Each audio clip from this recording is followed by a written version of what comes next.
Appreciate you speeding up your calendar for us.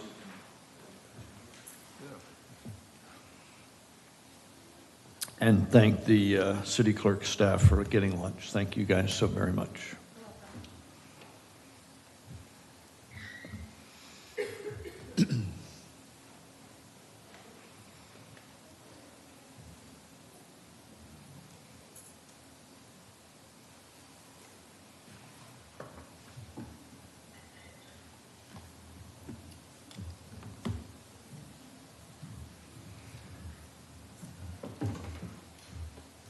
Okay, let's reconvene the afternoon. We'll start off with Director of Development Services, Shane Corbin, will walk us through his presentation. We'll use the same protocol as we did in the morning.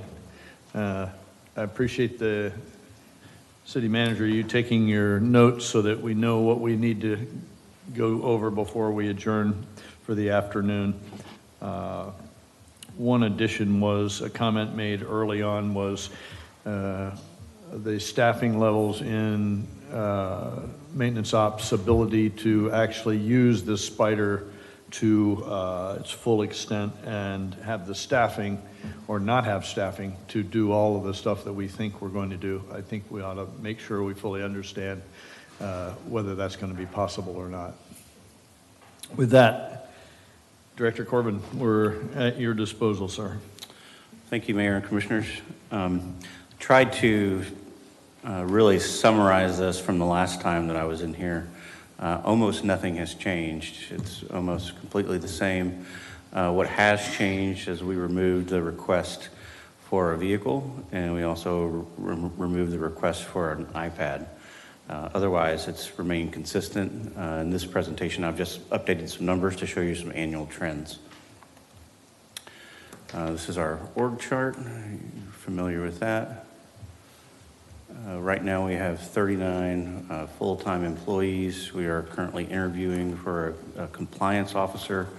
That position was funded last year, and that position will be going out and looking at our PUDs and our developments after the fact, after they've been in, to make sure that all of their landscaping has been in, all of the amenities that plan unit development has promised during negotiations have properly been installed and things of that nature. So we will be up to 40.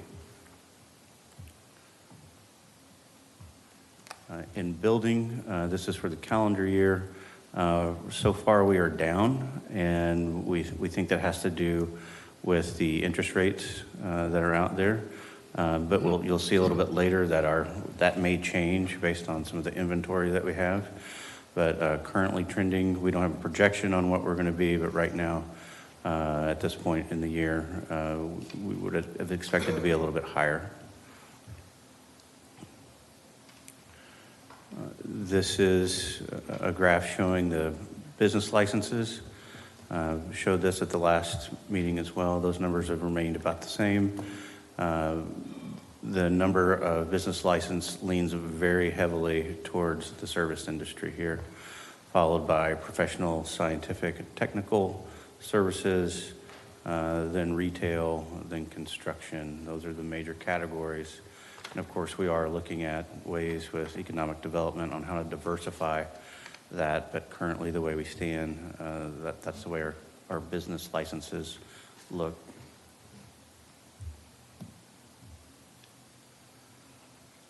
Okay, for code enforcement, works out of the building department.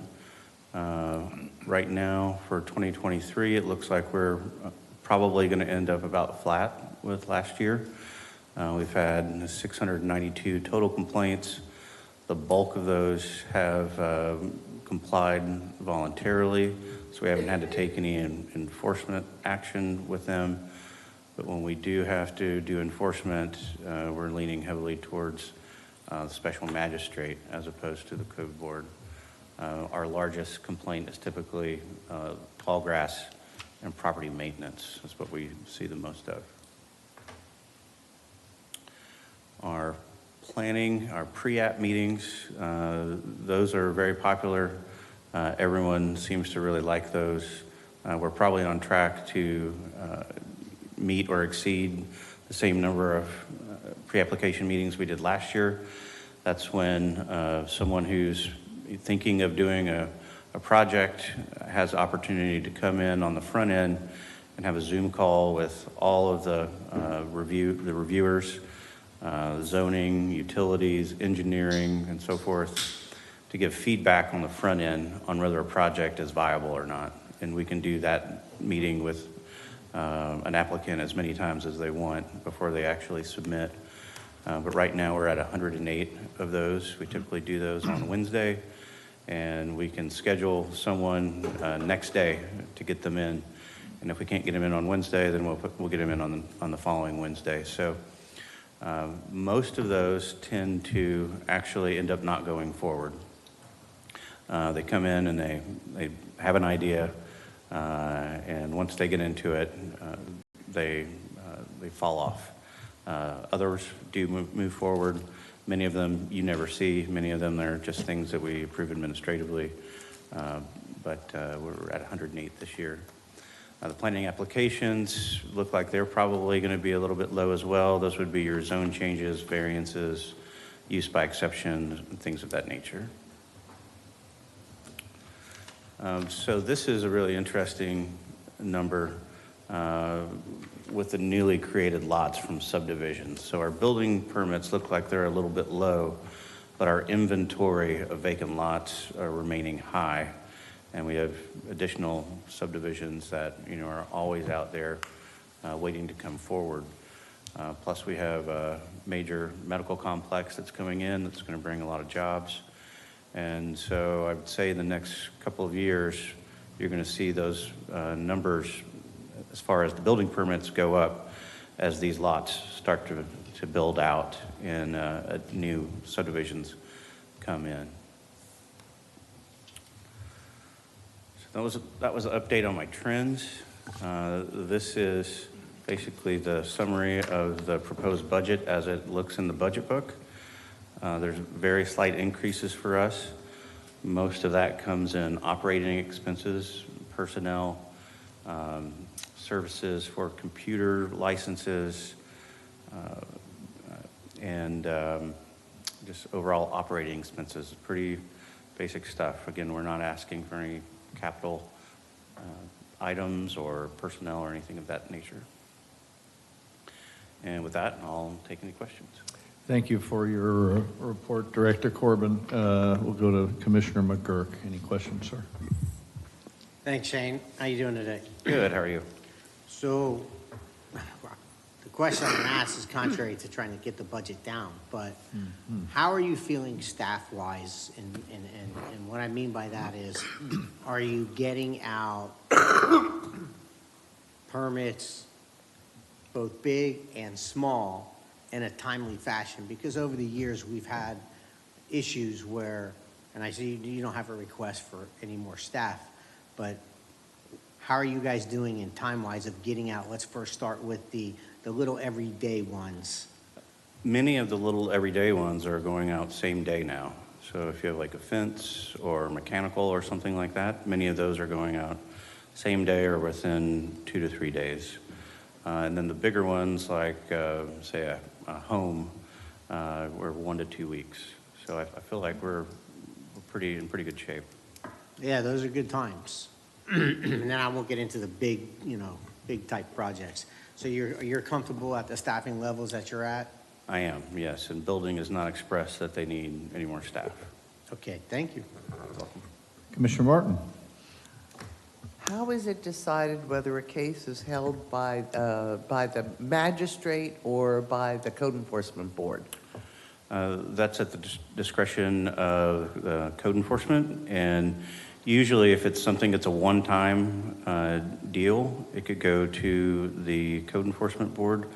If it's a repeat offender, or if it's something that needs to get moving along, if there's a public safety issue, or it's a very bad nuisance, then it'll go to the special magistrate. The reasoning behind that is the code board seems to be a little bit more lenient and allow things to go on a little bit longer, where the special magistrate takes action faster. Is there a reason to continue to have both?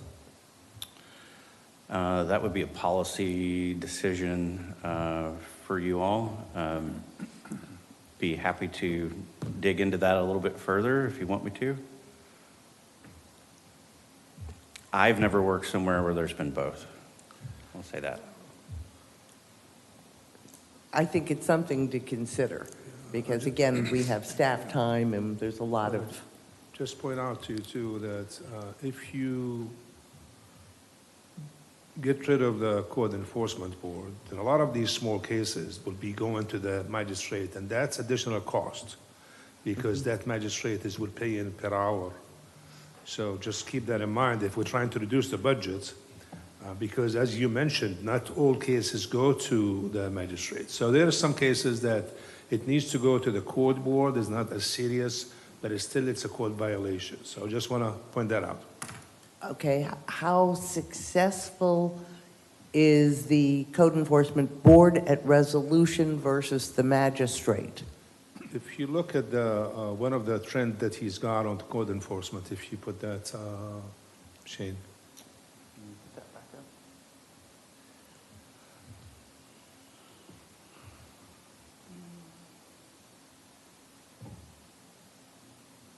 So if you look at, Commissioner Martin, you look at the voluntarily compliance, that is as a result of going to either the court board or staff worked with them. So you could see the amount of cases that were resolved comparing to if it goes to the magistrate, so. Well, I'm just looking at, for example, 2023, the 7 code board cases. What did it cost in staff time and facility, you know, lights, air conditioning, whatever, to have the code board over and above the special magistrate? I mean, there's a lot of costs other than a special magistrate hour. There's staff time. So I'm just wondering if we look at the total cost of having both, is this really how we want to use staff time? We'll look at it, but I could tell you just from my past experience, because I think we're paying, how much we're paying an hourly right now? I believe it's like 150 or 160. And what's the worth of staff time? Well, the staff time, I'm already, they're getting paid whether they go to the court board or not. So it's not something I have to account for at this point, unless if I go and calculate the cost per hour. But when I pay $160 an hour for the magistrate, you know, you add those hours. It's, No, I understand. The magistrate is not free, but neither is our own staff. The staff preparation time is equal whether they're taking a case to the magistrate or the code board. So there's no savings on either path they take from a staff standpoint. Except for opening and running the meeting. That's all. That's enough. Thanks. Thank you very much, Vice Mayor. So, excuse me, on these stats, I know some of these cases go year to year to year. They may last through 2 cycles. Is this when the initial case was done? Is that what you're counting that as, or? Yes, I believe we are. All right. And I was at a point and I lost it.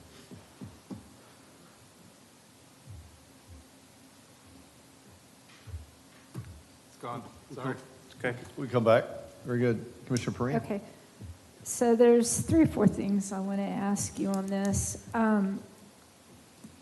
One of the things in our budget last year that was nice in this tidy little book that Finance did for us, it says the city remains open to regional cost savings, public-private partnerships, outsourcings, and other cost savings methods when they make sense. So that sparked my interest on 3 things when I was at our seminar last week. And Ron and I talked to 2 people heavily about benchmarking. One was our auditing firm, James Moore, and the other was the benchmarking booth. And my past career, we would take all of the corporations or like kind of industries anonymously put them in a category and compare the entity to the group without anyone knowing who made up and comprised that group. We have that available, but we don't report to it according to James Moore and benchmarking, which would make our jobs a heck of a lot easier if we could compare apples to apples. And that's when it varies. If you take population, say population 25 to 40,000 people or 50,000, we would fall in that category. Compare us to, we have 400 cities in Florida. Compare us to the other group of that population side or beach town size, we would clearly see where we're out of line in many areas. There's some areas that we can't compare, and I know you and a lot of the people that came from other places, we have major variances in our budget reporting. But with that, I'm going to have to rely on you because we don't do it here. And I think we should really take the time, and why I asked why there's only like 60% or 50% of the cities doing this is because it's not mandated and they just flat out don't have the time. And it's a very useful tool. So you came from another city. What do you see as ways we can improve and ways we could outsource and share? Well, one of the main things that I've seen is we're not keeping up with our text amendments in our code, and we're trying to change that right now. So we're spending a lot of time with multiple staff members going through projects that were started in the past, and we're now picking up the ball and running with it. One that we've spent the most time on recently is the landscaping code. We're also looking at how to integrate that with possibly some green measures. I don't know how many hours we spent on it in the last 2 or 3 weeks, but we're really trying to go after it, and we're trying to get something to you pretty quickly. We also have the mixed use project that we started, and as we're working on things, we're flagging. We find all kinds of little things that are outdated, and so we've got a running list of little code changes that need to be made.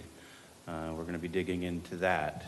We have a large PUD rewrite the consultant started several years ago that we're going to pick up and try to get that to you too. Those are going to be really, really big projects. They're going to change the way development occurs in the city. The amount of landscaping, the process for PUDs, things of that nature. That's probably the biggest thing I've seen. Our engineering staff seems to be weighted down pretty heavily with projects. We may need additional engineering staff in the future, but we're not asking for it this year. But I was actually very pleasantly surprised with how far ahead New Smyrna Beach was with our online permitting and their turnaround time on permits. When I got here, I had worked on another department as a city manager, trying to turn that department around. And it's not easy to do. You take a whole department and try to change their culture. And so I think that's in pretty good shape. So 2 things that jumped out at me at that trade show.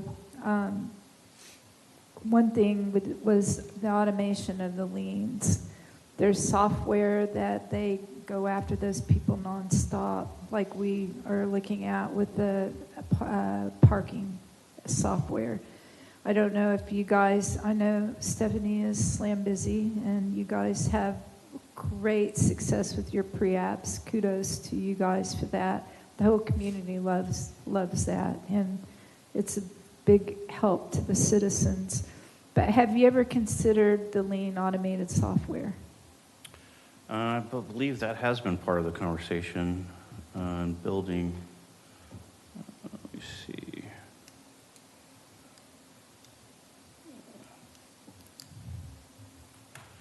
With our existing software.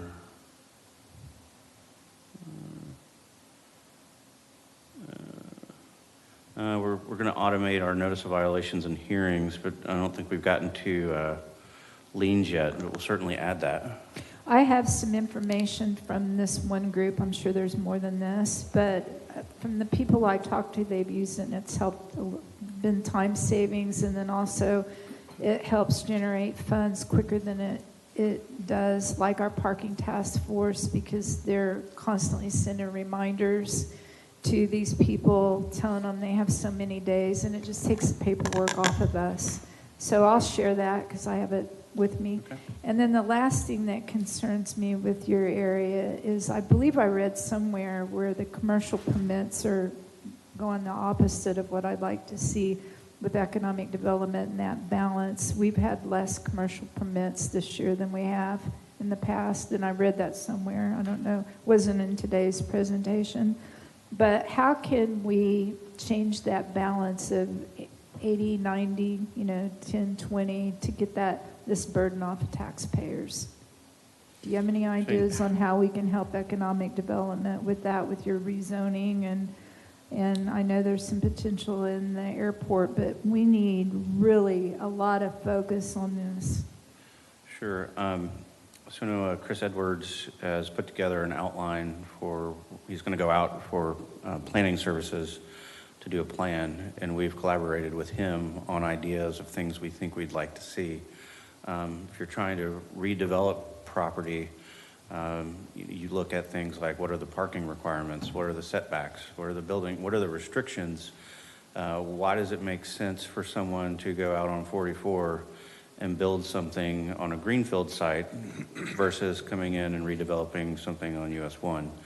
And part of the reason is it's much easier to develop a greenfield site than it is to redevelop a site. You have to think about contamination, you're thinking about the cost of tearing down the building before you even get started on the project, before you even get into meeting the new codes for stormwater and parking and all of those things that we require. So there's a barrier there, and we have to figure out how to provide better incentives. Some of that may be decisions that you all would make as far as tax incentives or other incentives for the CRA. If you want to bring in restaurants, one of the things is forgivable loans.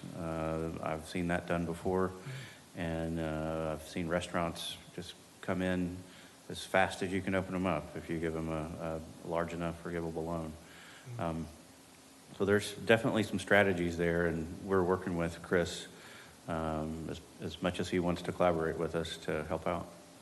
All that takes money, but Yep. So I'm not seeing a lot of that in your budget. Would that come strictly from Chris's budget? And how do we focus on non-restaurants but more industry where we can actually, every agenda, I almost see something progressing to balance our budget in a more respectful way than what we have had for years here. And 60-40 is what our goal instead of 80-20. Yeah. I might jump on here just, and that's something that we have not, I think I mentioned it briefly to the commission, but at some point we'll come back. Right now, we are in the process of looking at doing an industrial innovation park. Some of the comments that we have received from talking to different companies and different manufacturers, it's not having a site available. That's number one. Number two is that we do have influence from the residents. So I keep getting reminded by some of these people who they're trying to do some business in New Smyrna, and they say, well, look what happened to Chick-fil-A. Everybody loves Chick-fil-A. They tried to come into the city of New Smyrna Beach. They went on 44, and they were not approved. So that negativity, sometimes it does hurt us. But having an industrial innovation, call it park, I think it makes it easier because it does have the industrial portion of it. It's pad ready. You don't have to do with all the permitting process and all the rezoning and zoning and so forth. And it makes it easier to increase. But I cannot just keep talking about increasing commercial and then having that negativity out there. And people are afraid to come to New Smyrna, to be honest with you. I've talked to a lot of people, and they say, well, if I'm going to come in, and they keep referring to two cases. One is the Chick-fil-A, and one is the Mark Parnell. Mark Parnell spent $1 million out of his own pocket, responding to the RFP. I know there was some issues, but it could have been, but again, that did not happen. And those negative comments make people afraid to come in. And that's why you see small restaurants and small businesses. You don't see the big ones because they're afraid to come in. So if we wanted to talk about changing that trend, I think we need to look deep inside and see, okay, I mean, you could do the tax incentives, you could do anything you want, but if that bear is out there and saying, hey, we don't want you here, then I don't know what else to do. So that's a huge problem. I've been listening to that for over 10 years. So we're going to look for you guys' input on how to overcome that huge obstacle and elephant in the room, because it is huge and it's broken and we need to fix it. But thank you for all your hard work. And I will add the Medical City, which is going to be a driver, they're set to be on the next Planning Commission meeting. So that is moving, and there's another hotel, and there's a lot that's going to come in with that. Great. Thank you, Shane, and echoing comments about well done in so many areas. The automation, certainly good. And one of the, trying to keep this related to your budget, we did not see, a couple of commissioners have said we don't see a staffing number of increase request. How are you doing on execution? I think we do a very good job of laying out what the requirements are. You want to build here, we're very tight on the written word, but when it comes to follow-up and inspecting actually what was accomplished and what wasn't accomplished, I hear that we have pockets of lassitude and need work in our execution side. Not your planning side, not your permitting side, but in the execution side of following up to make sure we got what we asked for. Have you heard any comments like that? I have heard some comments like that, and that's where the compliance officer position comes in that we're currently interviewing for. We actually did give an offer to someone about 3 weeks ago, and then they didn't show up the first day, and then they backed out the second day. Heard about that. So we're on our next round of interviews. They start next week, and we think we've got some good candidates, and we're crossing our fingers that we've got someone good. And once we get that individual in, we're going to start teaching them about all the different PUDs. We're going to have them read the minutes, watch the videos, understand what had been negotiated, either verbally or in any written documents, and go out and physically check those projects and make sure that what the community has been promised, they definitely get. Okay, really good. I was having a chat with the city manager about our ethos around here since the downturn. Different city manager, different time, but we were a bare bones staff. We've actually laid people off just to try to keep it running. It's a new day. We have got people that want to come to New Smyrna on a variety of fronts. The residential side, no problem. But to echo Commissioner Perrine, if we don't change the ratio of our businesses to residents, we'll be driving people out because they can't afford the taxation. So I implore you to lower the barriers as best you can. I brought 5 different businessmen in to see the city manager when I first got on assumed the position, and they were all different. None of them knew about each other, but they all had horror stories of starting a small business in New Smyrna, and they have all gone elsewhere. You're a short timer here. You've got X number of months before you become part of the woodwork, and you're just inculcated into the culture that we have today. I implore you to use all of your senses to bring the best practices that you know about, And when you have a requirement for staffing, this was your opportunity to come after that. I admire you examining a process over the people. People will do whatever process there is in place, but if you fix the mousetrap by fixing the process, you'll really have made some headway. Any closing? Yes, ma'am. Just a question, short-term rental compliance. We know how difficult it is to monitor illegal short-term rentals. And there are, of course, businesses out there who do that for municipalities or government entities. And I'm wondering if you had looked at any of that type of outsourcing to those companies that have the expertise to ferret out these illegal STRs. I haven't recently, but I can take another look at that, certainly. Thank you. Any closing remarks for you, Sean? Wanted to make sure you all know that we're doing an open house on September 14th here in the chambers. If you want to come, we're going to have not all the staff, but we're going to have a lot of the key players, and hope to see you. How are you advertising that? Philip's going to advertise it for us, public information officer, and I think we've already put it out a little bit, but 14 September. Yes. Electronic Thursday. boards also we're going to put out there. And put our notices at the building department so everybody knows. Yeah, good. Through the chamber, perhaps, like Chris Edwards, have a swing at it as well, so we get people to turn out. That'd be good to see a bunch of us in there as well. City Manager, any closing remarks on this one, sir? It's just going back to the staffing level. I mean, it's if you look at the trend of the amount of permits, amount of inspections we do, it's obvious that we don't have the staff level that we really need to be in order to get the permits out in a weekly manner. However, I have to give the staff the credit for putting out right now. I think it's probably, I would say, 2 weeks. However, we're still lacking some of these permits where when they submit the permits, they don't provide all the information. And so then it becomes, well, I submitted the permit 2 months ago, but then when you look down to what happened, they haven't submitted all the information. They're lacking some information. So it looks like us who's delaying the permit, and in reality, it's on their part. You know, I'm sure that there we have some that probably it took a lot longer than what it needs, but I mean, I cannot tell you, every time I get a call, it says, hey, you know, it's 2 months, 3 months.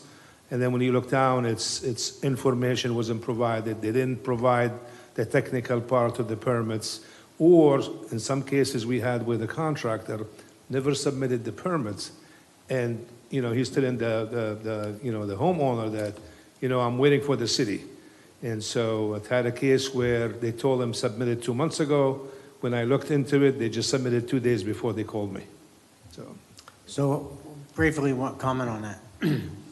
We need a system to where if a contractor does not submit the necessary paperwork, they shouldn't be able to submit it to begin with. Because what happens is they need someone to be able to meet with to make sure the information is submitted, and that will at least alleviate the problem of someone saying, hey, I submitted 2 months ago and I'm not getting my permit. So we need to not allow the submission of the permit if all the paperwork is not there, and that way it's clean. There's no pointing fingers, and maybe that will help the contradiction of the builder saying it was you guys and you guys saying it was the builder. I think be very important to be able to have someone review the application as it's submitted to determine if the information is available. And Commissioner McGurk, I think it's a good comment. However, I don't think you could apply it to all the cases, and I'll tell you why. So somebody comes in to do a project. Whoever is reviewing that application, it's one of the permit techs. So they look at it and they say, did you submit this? And they submit it. Now the reviewer might be looking for more of a technical information than what was presented. And so that's where it becomes that it's our obligation to either contact them And I don't know how right now, I think they're posting the comments on the website or on the permits website. But I think it just needs from us to maybe make that extra phone call and call them and say, hey, you submitted this permit application, we need this additional information. And so I think that's where a little bit maybe we need to do an extra. So, yeah, this is not particularly budget related, so I apologize, I'm not gonna get off of it, but yes, I think that's the key is the communication there. Any other comments? Yes, ma'am. Yeah, one of the things I'd like to know is, as we look for this diversification in commercial, industrial versus residential, is what percentage of our budget currently derives from commercial and business, our total budget, out of the whole, what, 111 million? What percentage of that currently comes from business, commercial, industrial? And what percentage of it could we hope to improve to? Okay. So you'll get that for us? Thank you. Okay, thank you very much. Appreciate your comments and appreciate your briefing there. Thank you. Shane, thank you. All right, and so quickly on to airports and Well, before you do that, Mayor, if I may. Yes, sir. We asked Jesse to come in. Yeah, is he here? So Okay. he's here. Good. All right, perfect. Right Sorry, Alvin. Sorry, Arvin. And if he's here, Jesse, Yeah, Jesse's right there. perfect. So we'll go on to capital improvement projects. It was scheduled for later. We'll pull that forward and we'll get back to Arvin and the airport after.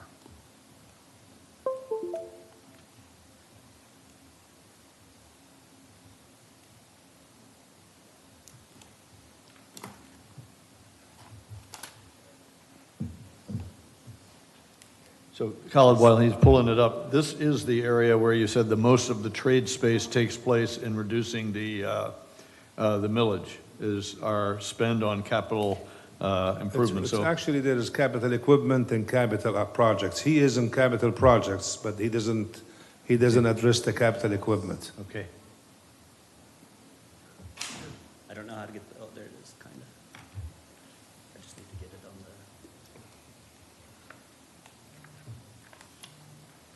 One of the two big muscle groups, so yeah, of this one and the capital equipment, both of them? Yes, well, it's three components: personnel, capital equipment, and capital projects.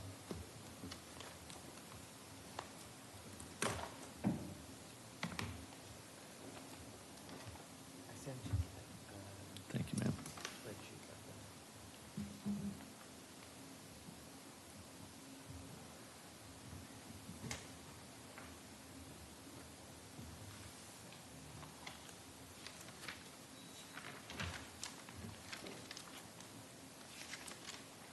well, Mr. Mayor, Commissioners, City Manager, Attorney, Clerk, it's good to be present with all of you today. As a gentle reminder, I guess I'll preface this presentation with, I'm 30 days into my job with the City of New Smyrna Beach, and I'm still getting acquainted with the people, our policies and processes, along with familiarizing myself with our projects and how their status is and how we're moving forward. So I will seek to answer your questions as intelligently as I can, but I might have to defer to Mr. Chad Gibson and or other people if there's questions, because I might not know what I don't know yet. So just wanted to start that. I've categorized, before we go through this presentation, I've categorized it just for your information into different phases. So the first two slides are going to be all of the projects that are either new or currently in the concept phase. Slide 3 will be the projects that have moved on to the design phase. Slide 4 will be those projects that are going out to bid and award for proposals. Slide 5 will be all the ones currently in production or under construction. And then the last two slides is a 30,000-foot overview of the budget or the financials for the projects. I've never seen how we do stuff here at the city before, so I'm just kind of building this plane and flying it at the same time. So if you have questions, feel free to ask as we go through. So on the first I guess I'll ask this question. Do you guys want me to walk through each project and give you a brief snapshot, or just kind of pick out some highlighted ones? What is your expectations? I have one question on here, but it's clear on the others.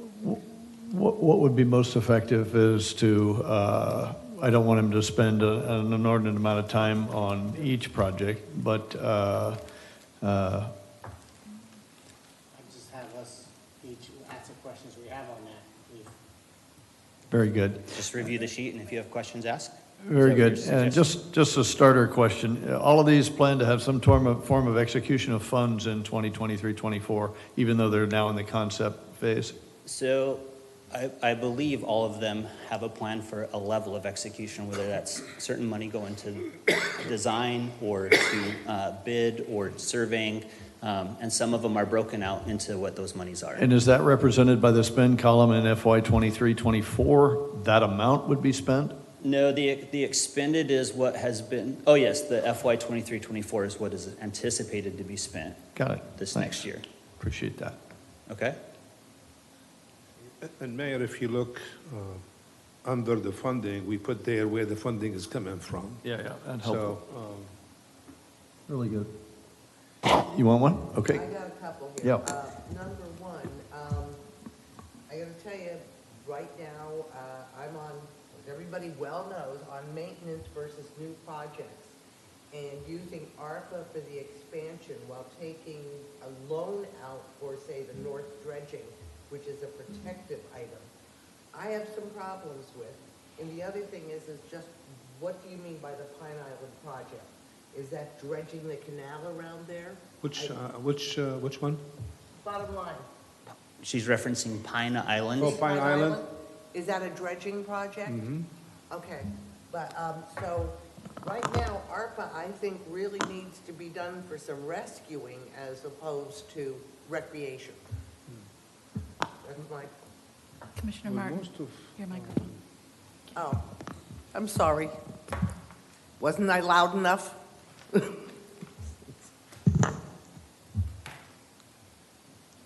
Okay, so I think your point was restoration and maintenance over new projects. Is that the essence? Yeah.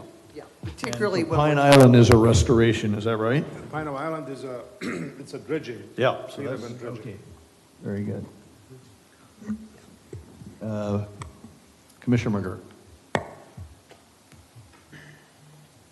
First question is, I see that on the right side of the screen, it says general fund, and then some of the projects actually show grant-type money, extra funding from other locations, where it says general fund reserves, or it doesn't list some sort of additional partner.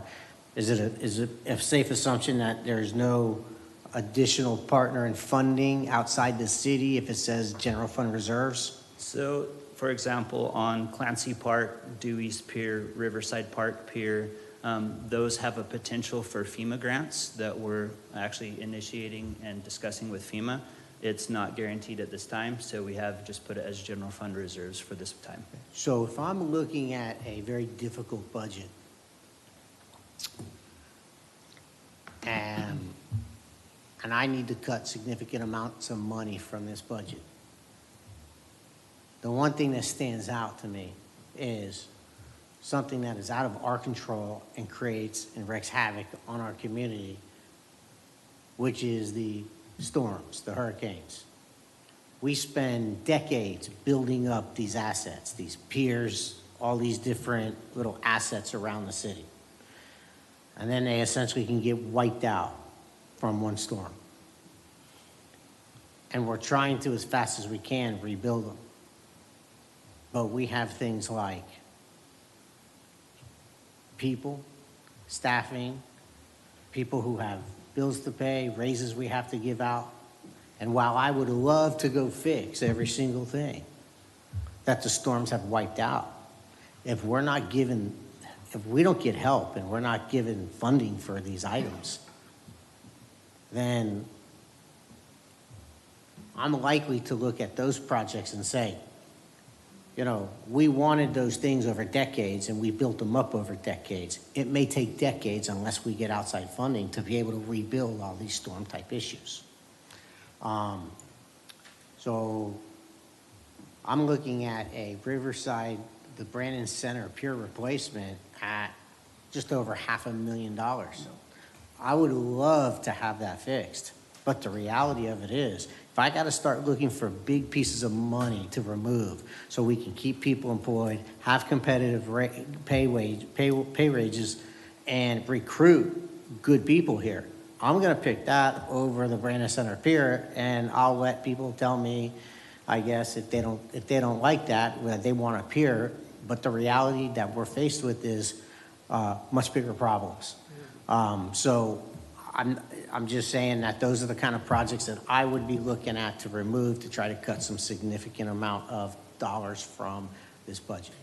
If I can clarify one thing, some of these items that were damaged by the storm, in addition to the potential of getting FEMA grants to assist in the repair, we also are going to be receiving insurance proceeds from the damage.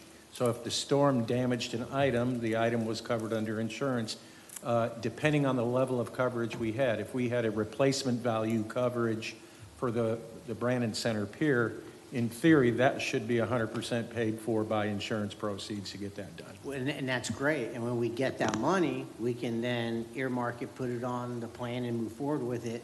But right now, I'm looking at this $561,000 from the general fund on a capital project. So unless that's in, and correct me if I'm wrong, but if that's in some sort of special fund, that money is sitting there waiting to be spent and can't be spent anywhere else, I'm eyeballing things like that are going to be the first to go, as opposed to things we need that we're going to actually use and get much better bang for the buck in the community. And projects like new piers are going to have to wait unless they're funded and have additional funds helping to pay for that.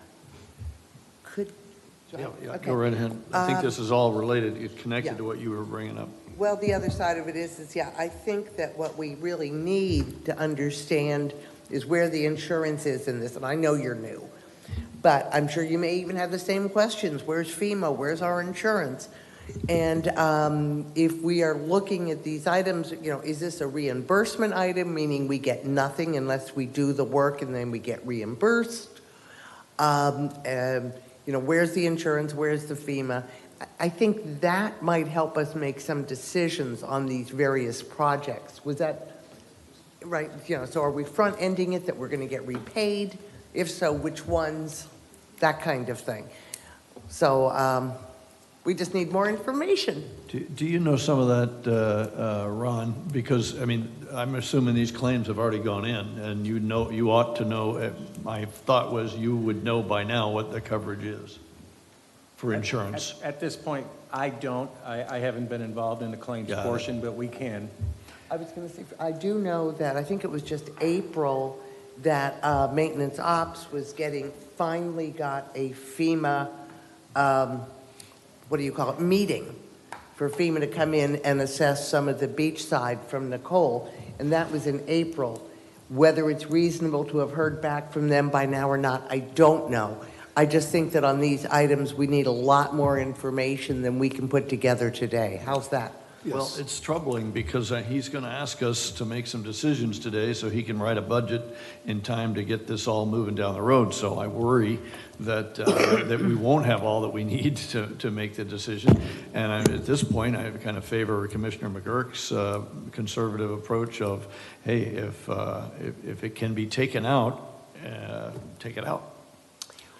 Would it be fair to say, let's take it out and then have it brought back to us with the financial allocation clarified? If it can be. Well, I don't mean it doesn't have to be today. In other words, we need to give Colin as much information as we can today. And I understand. Yeah, so take it out. So, and let me, at least this is how my mind works. There's an ad valorem increase, which is simply just an increase in property values that we get. Historically, we don't do millage rate increases. We have to last year, and the last year's commitment was for us this year. So usually there's an ad valorem tax increase. And we don't quite take, and that's been consistent over the last X amount of years. We don't take all of it, but we take as much as we can tolerate, that we believe the community can tolerate. Well, so I guess when I heard some people talk about or throw out what their thoughts were, I think I heard you said you want no increase in millage or no increase in even taking the ad valorem tax increase.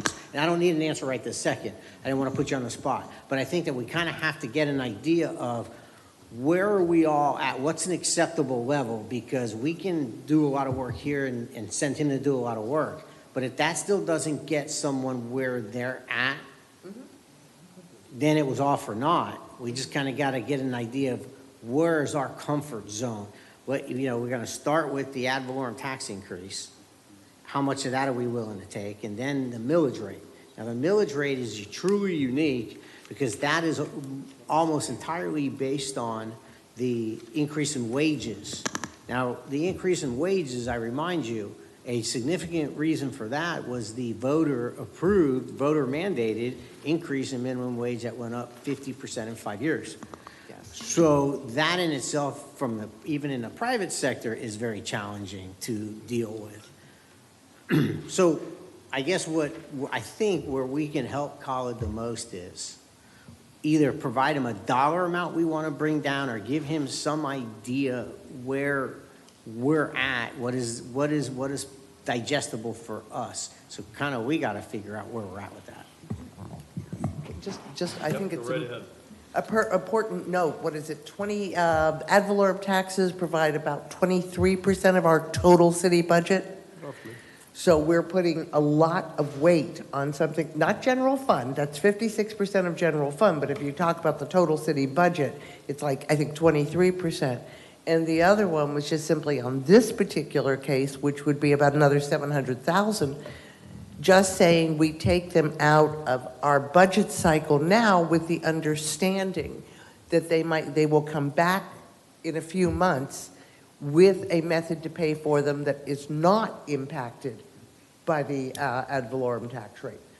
In other words, here's the project and here's how much we get from insurance and here's how much we get from FEMA, and that money would not be otherwise available to us if they were not for replacing these specific projects. So it would be a pre-allocated, restricted, one-for-one allocation. And, we're using a general fund reserve, so that's not it's not coming out of the millage, that's number one. Number two, I know that the staff is working with FEMA and the insurance. Now, I agree with Commissioner McGurk. If it was just a fishing pier out there, by itself. However, the Brannan Center pier is a little bit different because it does affect the entire boardwalk at the fishing pier, at the boardwalk. So if you leave this one out, it'll be damaged in the middle of the whole entire thing, and it doesn't look and it doesn't make. If we're trying to promote the Brannan Center, it doesn't look good. If it was the fishing pier under the bridge, I would say, okay, well, I'll close it off for a year because it's kind of like a separate, so. Well, I'd still say in terms of tourism development, I would put a greater import on all the potholes around Flagler Avenue than I would on the pier on Brannan Center. Those potholes are a lot more visible than that pier. Well, I'm saying if the choice between the two, I will take the pothole. I'm just saying if the pothole are taken care of, and I need to take care of this boardwalk, this pier that I have, I think we're going back to your statement early on, demolition by neglect. So you don't do it now and then you come, how come it became to that situation? So I just want to. And True, Commissioner Martin, if I may, just for one Yeah, second, sure. This is not the big picture, but just the granular on the Brannan Center Pier. I believe my responsibility and obligation is to provide options and alternatives so you guys can make the best decisions. As you well know, a lot of weddings and different photo shoots take place on that pier, which is a big part of them drawing people to the Brannan Center. So I just encourage you to factor that in as a part of that for that specific pier. Thanks for that input. Let me try and distill this out a little bit. I think where Commissioner McGurk was trying to help us get to was a resolution direction, square me away if I've got this misstated, that we can give you enough information to go forward. What his personal bias was is if there are optional things on here that may not be reimbursed by insurance or FEMA or grants or stuff, pull them. I think that's, and the other piece was a bigger picture, which is what are you comfortable with, Commission? What will you be comfortable with in raising either the full extent of the ad valorem, which I think is about $4 million of a good guy to the city, or on top of that, the 9 million more that we need, which makes up the 4.5 blah, blah, blah that has been proposed and approved, proposed by the city manager and approved by this group. Are we going to walk out of here today and say, okay, he's got the limit of what we voted on, which is 4.5 or 4.2, whatever it was, or are we going to walk back? Are we going to walk the dog back from that and say, nope, I want less than that? And these are the areas, these three big areas are the areas where that can happen. So I think that's where you were pushing us. Yeah, that's accurate. And the question is, how your mind looks at it. So we got, the ad valorem tax increase had a lot to do with things that were out of our control that we had to do. No one wants to do the millage increase. No one wants to do that, and we've held back on that for many years. But the commitment we had to do because we couldn't find people and people were leaving for better wages, and the voter mandate that we increased minimum wage 50% over 5 years, we had a lot coming up. So are you taking from Peter, you're taking from Paul, but in the end, it's a dollar amount that we have to be willing to either cut or set. And the best thing we can do is give Khalid the dollar amount and the projects, but we need to give him something. And yes, Mayor, the idea is these hurricanes take things and tear up things that we've spent decades building. And, residents may be like, hey, that's been looking terrible for 5 years or terrible for 8 years. We just don't have the money to be able to repair all those. Now, so if they're not part of grant money and not part heavily, grant money heavily, or if they're not going to be reimbursed by insurance, or if we wait till we get that money, we pull it out now, and then we wait until we actually get the insurance money and the grant money is ready, and then we move on. Any comments or observations on that? Yes. Yes, ma'am. I just need clarification between the two reports. This capital project report 302 versus what's showing, I do see some variances. For example, Brandon Center Pier on this report is $561,000, but on Khaled's report where there's strike-throughs to gain some additional funding on this sheet, that was in the beginning of our book in July, it shows $180,000. And that's what I was talking to the staff just a minute ago. What it looked like, the one that came out of the July 25th PowerPoint that we have, and it shows the capital projects on it, and it shows the Brandon Center Pier is $180,000. And I think in this one here, probably it was either an early estimate or just a design, and that's what I was trying to double check with the staff. So I got to go back and see. There is some other ones as well. It looks like those numbers and the one we gave you on the 25th, there's a little bit of difference between them. The huge difference is the AOB site is 1.1 million, and it's not on that report at all, and it's on this. And I think there is... It's the North Causeway, the AOB. There it is. Okay. Yeah. Yeah, so It's down that's a 1.4 and this is 1.1. So I worked off of this. We just And I need to did too. true these numbers up because there's quite a bit of dollar difference on each one of these capital projects. That would make a huge difference if we're working off that and Sure. I don't know which one is accurate. So all of these numbers came from a financial report that was printed out this last week. So these strike-throughs of the significant savings of what staff is recommending that we eliminate, don't go by this.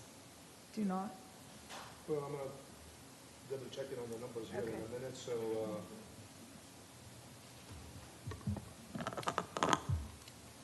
So I think the city clerk is trying to keep us on task. If Jesse said no more, we'd only be 8 minutes behind. But this seems to be a dwelling point because it is one of the big muscle movements. And so, you know, there's lots of money here. And so the question, I think, is, do we take it up at the end, or do we take it now and say which of these stays and which of these goes? I don't know what the very best way to proceed is, but it seems like we're in the meat of where, if we're going to do something different than the approved millage increase that Khalid has proposed and got approved, if we're going to do anything back of that, behind that, this is the place where we need to spend the time and do it. Ma'am.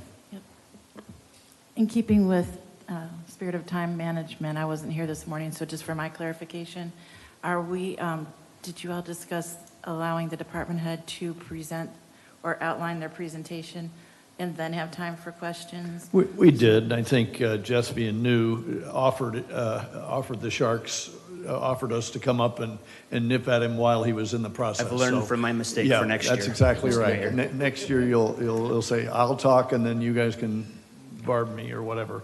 But we appreciate the interaction, and we're being sympathetic to you pitch it, and after just a short time. And Kelly, you're exactly right. That's exactly what we agreed on in the beginning, was everybody would go through. That said, have you got more that you'd like to tell us before we start going back and trying to figure this out? Well, part of it is I don't know what you guys actually want. So that's where I was like, I could give a snapshot of some of the projects or the different phases that we're in. What I can share briefly, separate from the slide, is we are meeting with FEMA weekly now and working on identifying specific projects, action steps for getting those moved forward, which ones, how we get our reimbursement. And now that Chad has more time to focus on his role as a grant coordinator. So that's been super helpful. We are also updating our what we call Meister Task, our platform we're using to track our projects, so that we can have a better overview and a more clear snapshot, so it's not so much work when it comes to a time like this next year, that we'll already have the information readily available and presentable. So I'm just letting you know. I think we are a working on key that. to maybe expedite your process is, of all of these projects, the only projects that will have an immediate impact on the upcoming millage rate we calculate are those that are funded that say general fund. Because those are the only projects that have impact from revenues generated from the millage rate being created. If it says general fund reserves or any other source of fund, those will have no impact on the millage rate. Maybe that slide helps a little more, where it shows where the funding for each project comes from. Got it. I'm looking at it now. It looks like 2.8 there under general fund, and 4 million some under general fund reserves. If that's the trade space for millage, maybe that's where we spend our time. What do you say to that, guys? No. There's other issues too, like on the parking fund, everything tends to be coming out of that fund. And I want to make sure that jumped 300 grand in just a month. You know, it was like the Women's Center had to go from 1.2 to 3 million. So the AOB site went from 1.1 to 1.4. And that's parking fund, and we've got a parking task force that's looking into that, and we can't, you know, there's a lot of things coming out of that fund. So I just need an explanation of why that jumped 300 grand. And I'm curious where the line of credit's being used or proposed. How's that? Yeah, it's on, so the Barracuda Bridge is one of them that has a line of credit.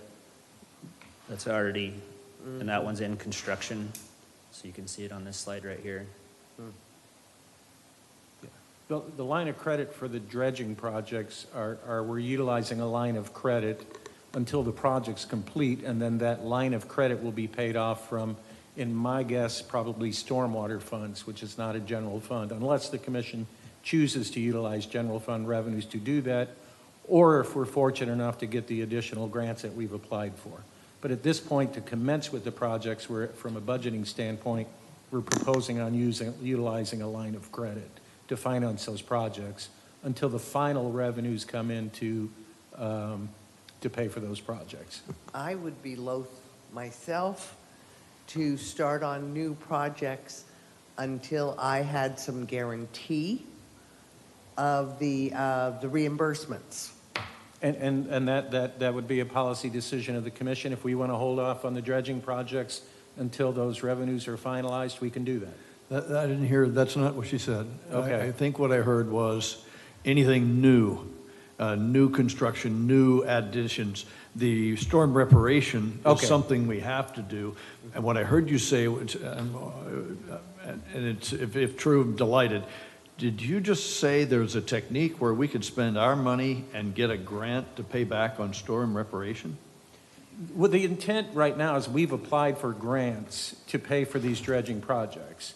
There's the $380 million that the county has from the CDGB projects. There's another grant fund that we've applied for to fund these projects. We could advance, the plan is to advance these projects utilizing a line of credit with the proviso that we'll get those reimbursed from those grant funds at a later date, yes. I thought that Colin had said earlier, we do not get reimbursed for anything expended prior to the grant approval of the project. So if we spend $1 million now and then next week, Depending on the grant okay, program. well, then we better not expend any Correct. funds unless we know whether it's a reimbursement fund. Correct. I thought you might be navigating around it with a line of credit. The line of credit will help on those that allows us to incur cost at a certain point in time. Because the line of credit's going to be needed, like the commissioner said, these are reimbursements. So we'll utilize the line of credit to fund the construction and then get the grant funds on the back end once the project's completed. As long as we don't start work Correct. prior to that project being approved by the granting agency. Correct. Yeah, I'd like to point out though for the AOB, just to let you know, so the budget was for 294 for the design. Speak into the microphone, please, Sorry. really closely. We're going now on to Commissioner Perrine's question, so we got to keep these separated and make sure we fully get through each one. So we're now back on the AOB differential between price one and price two. I'm sorry, then, I didn't mean to interrupt. I just No, wanted to you're doing address- the right thing. This is wonderful. Okay. For AOB, the design was for 294 for phase one and phase two. That's what we had budgeted for. We are going out for grant award from Fine, so that's why it was holding off for 1.12. So that if we receive it, which we're supposed to be expecting completion in September, I believe we get the award like October. That's why the 1.12 is showing. We have to front the money first, then we get reimbursed for half of it after we have completed. So what I heard you say, let me tell me if I get this back right, is that you're betting on the come that Fine's going to come through. Your first number was higher because it did not include the Fine sharing the cost. Your second quote was betting that Fine does approve and does come through with the funding. I would have to, sorry, I have a different screen open right now. One moment. I'm looking at no screens. I've just listened to your words. What I thought you said was originally we did not have a Fine supplement in there, and so the second number, which is lower, which is what she's wondering about, was after consideration that Fine may well fund some of this. Have I got that right? It's opposite. It's higher. Other way around? 294 is what we already been awarded and what we're expecting to cover, but Fine, in a sense, will reimburse us for half of it once we have completed.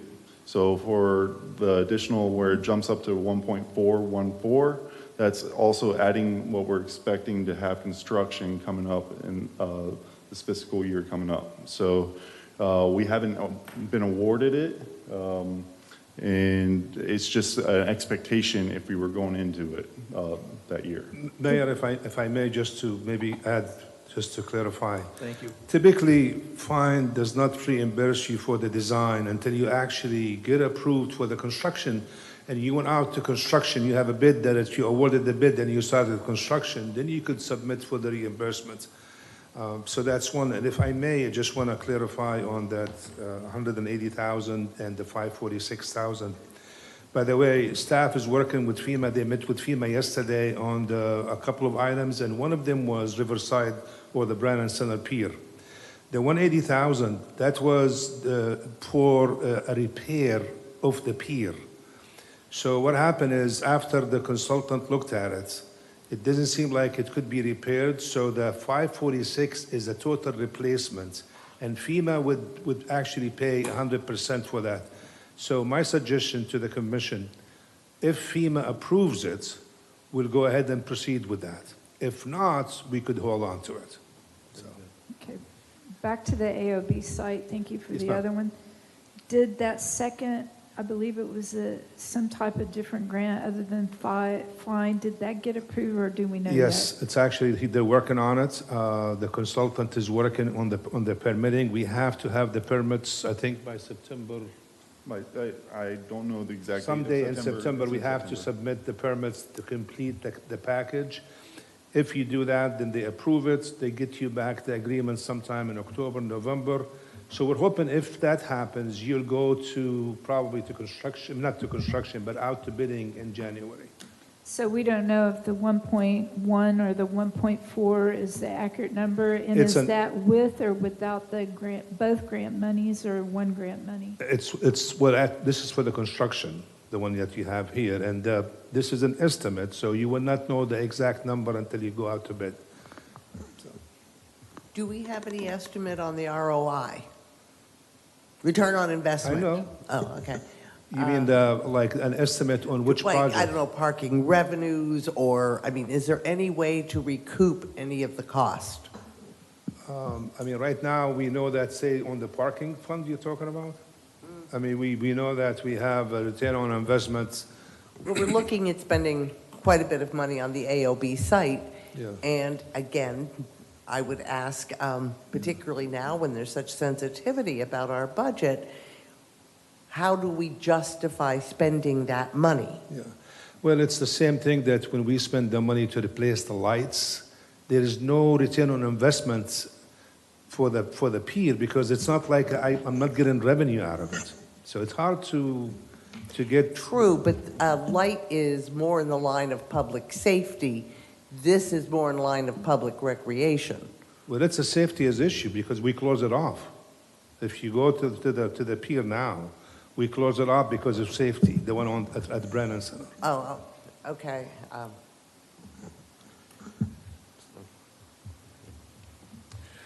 Okay. I'm looking at the slide you've got up, which has the variety of funds and where the funding sources for each of the items and what their totals are. And so my proposal, which Commissioner Perrine countered, was that we should stick to the general fund one. She says there are others that need to be looked at before we move forward. So maybe we ought to take more time with you and go through each of those so we can understand them. Back to Commissioner McGurk's echoing of the opportunity that we have. These are the places where the most difference will be made in the millage. So if these are places where we want to pull items at some point, either this now or at the end of the meeting, we'll need to tell Colin this is the will of the commission and start down that direction. So we need to decide whether we want to do that as we go here or at the end. I favor doing it as we go because we'll still have the benefit of having Commissioner McGurk here. Quick question. I'm looking at this summary, I believe, of the general fund reserves at, where was it, 4,275,000. How much of that 275,000 would come back to us as part of grants in one form or another, roughly? Well, if we use it for the dredging of the Turnbull Creek Canal south, then you will get back about a 1 million out of that.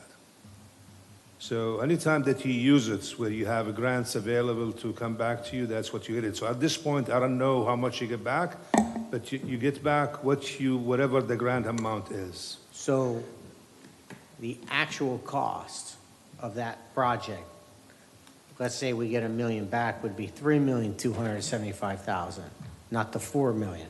So we'd save, from how the budget looks today, we would save $1 million. Yes. Okay. And by the way, the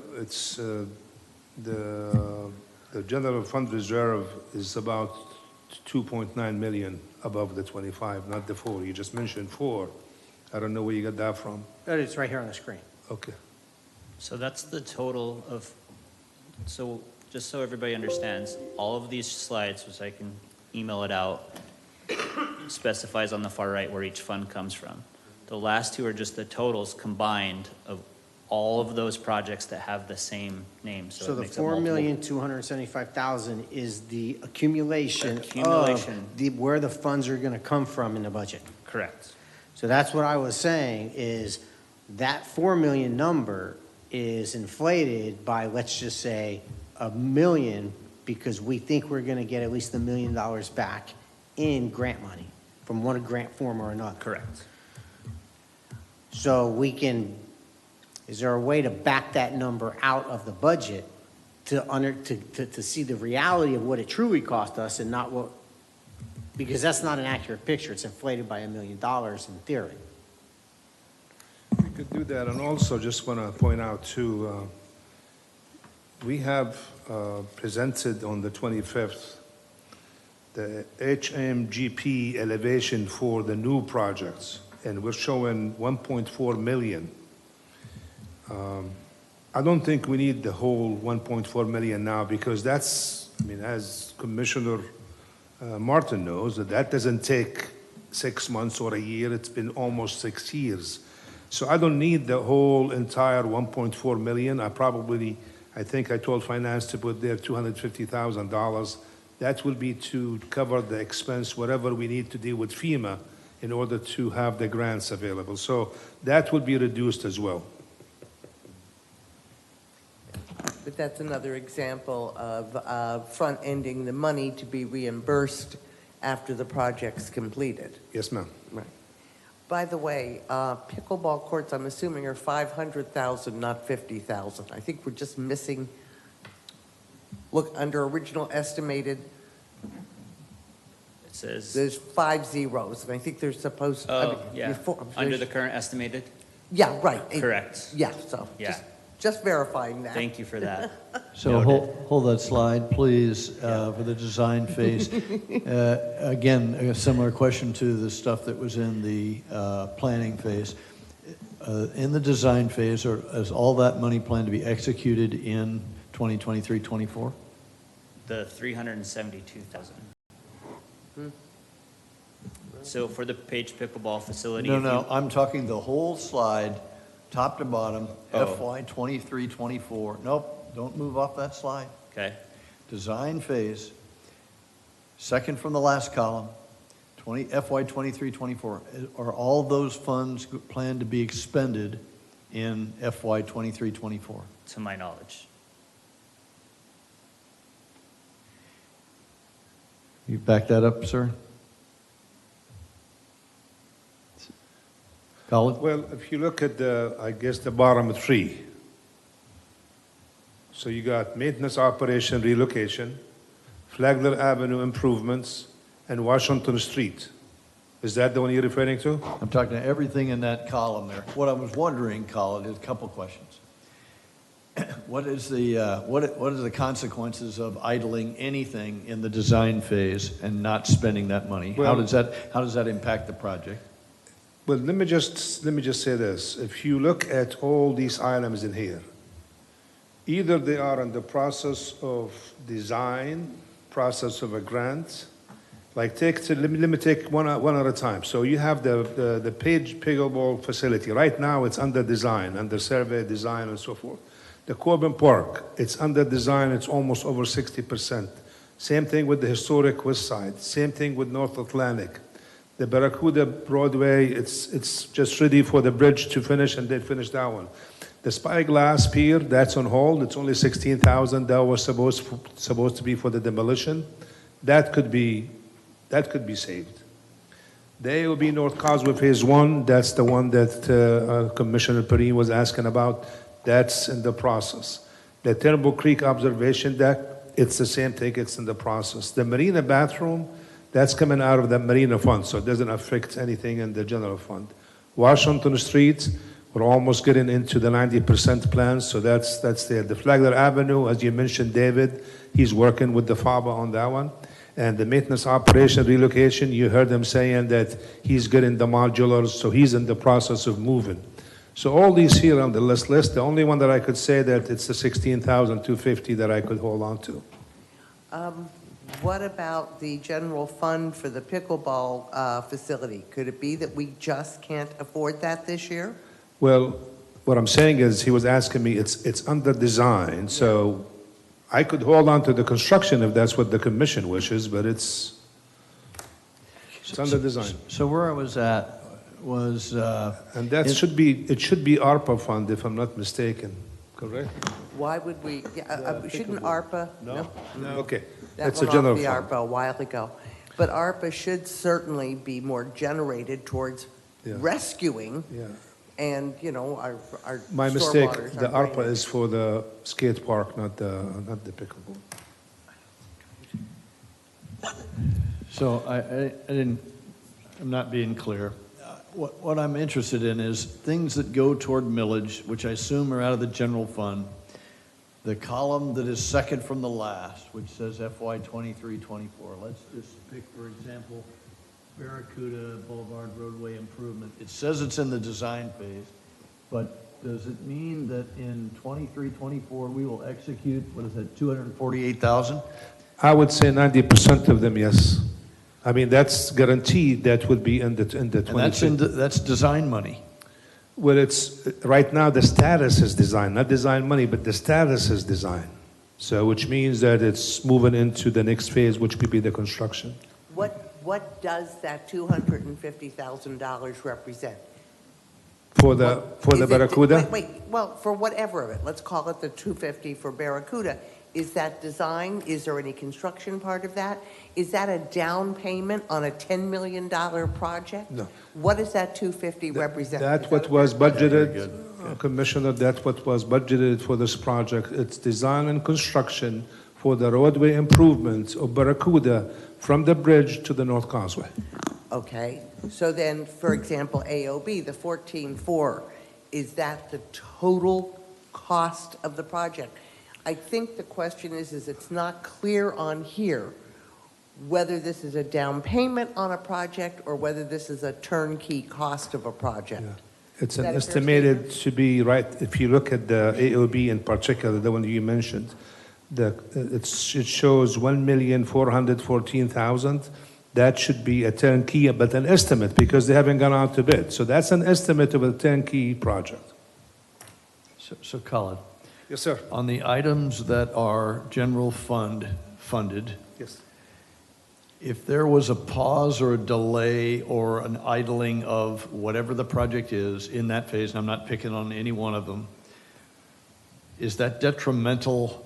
I'm clearly detrimental because it slows it, but if it's a general fund item and it's a 1.7, 1.6, any of those big ones, that helps the millage if it's general funded.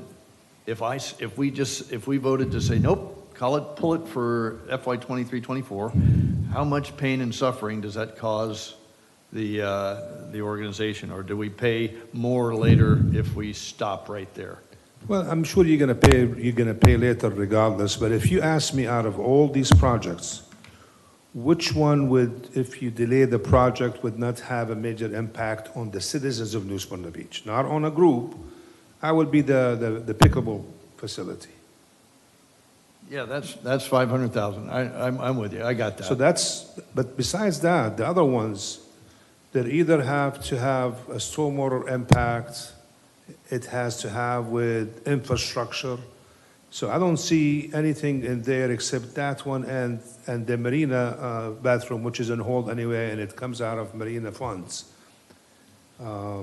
Besides that, I don't really see any other project, and the spyglass pier, the 16,250.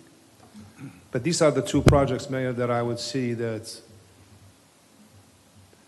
I mean, if you want to hold on to.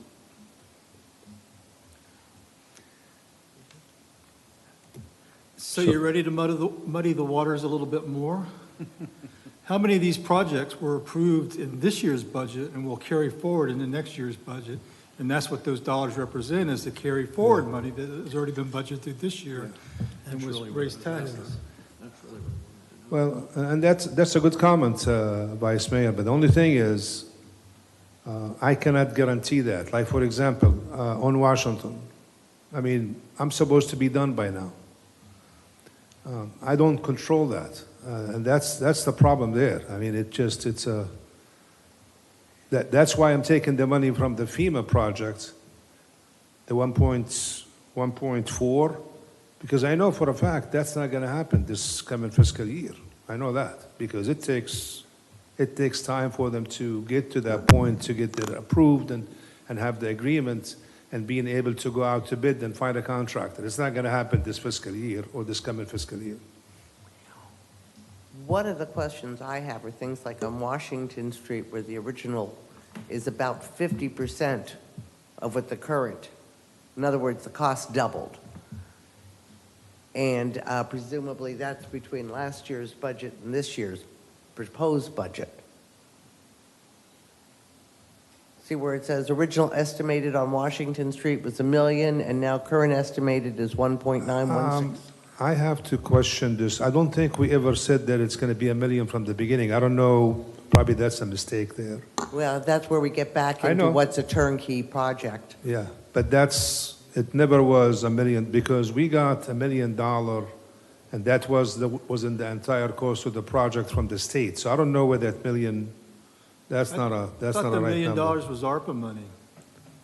No, the $1 million was one ARPA, and then also we have $1 million from the state. It's a grant.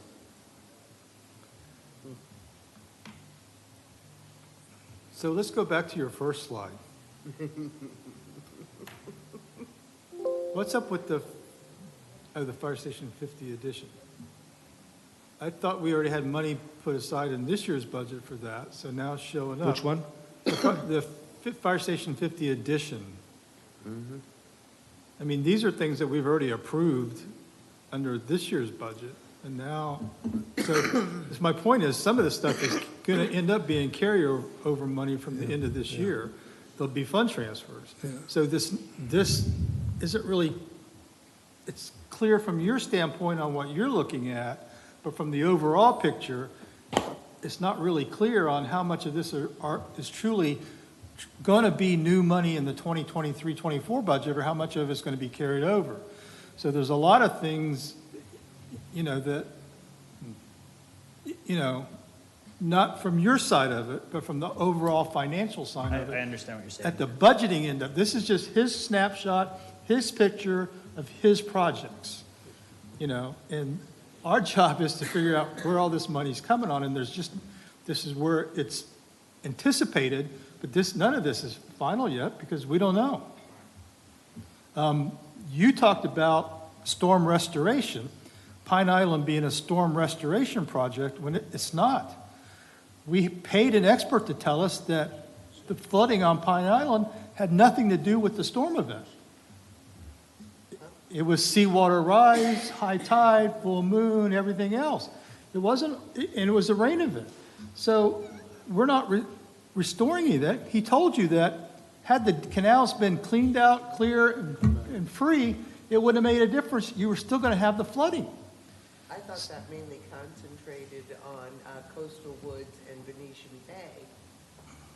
He looked at everything. He told you, if you cleaned out every one of those canals, it wouldn't have made a difference because the storm event was such of a magnitude, you'd have had flooding anyway.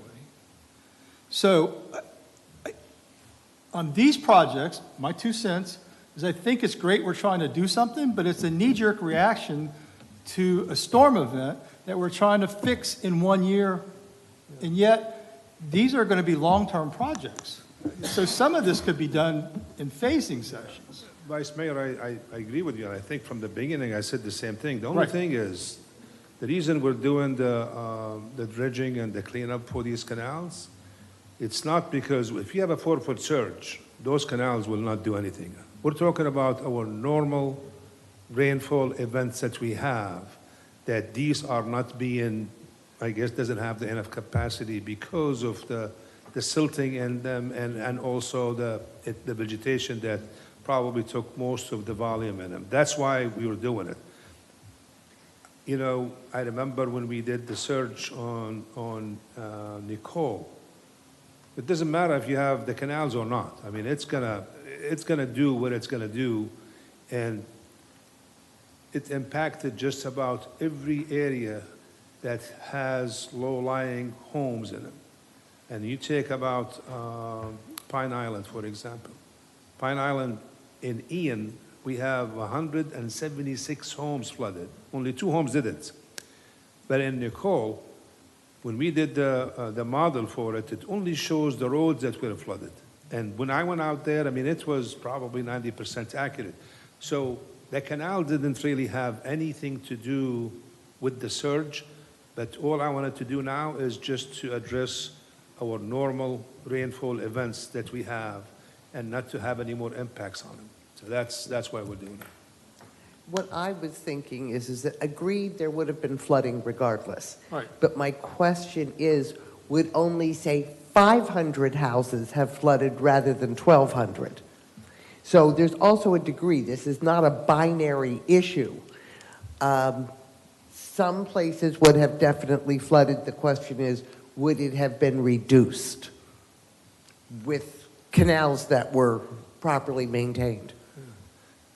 And also, Vice Mayor, on the fire station 50 addition, that's coming from fire impact fees. So really, it doesn't affect our general fund at all. So No, but to counter what Ron had said earlier about general fund reserves don't affect anything to do with the budget or the millage rate is somewhat true, somewhat misleading, because if we didn't take this money out of general fund reserves, it does. we could take the fire trucks out of that, and that would impact your millage rate. Yeah. So, you know.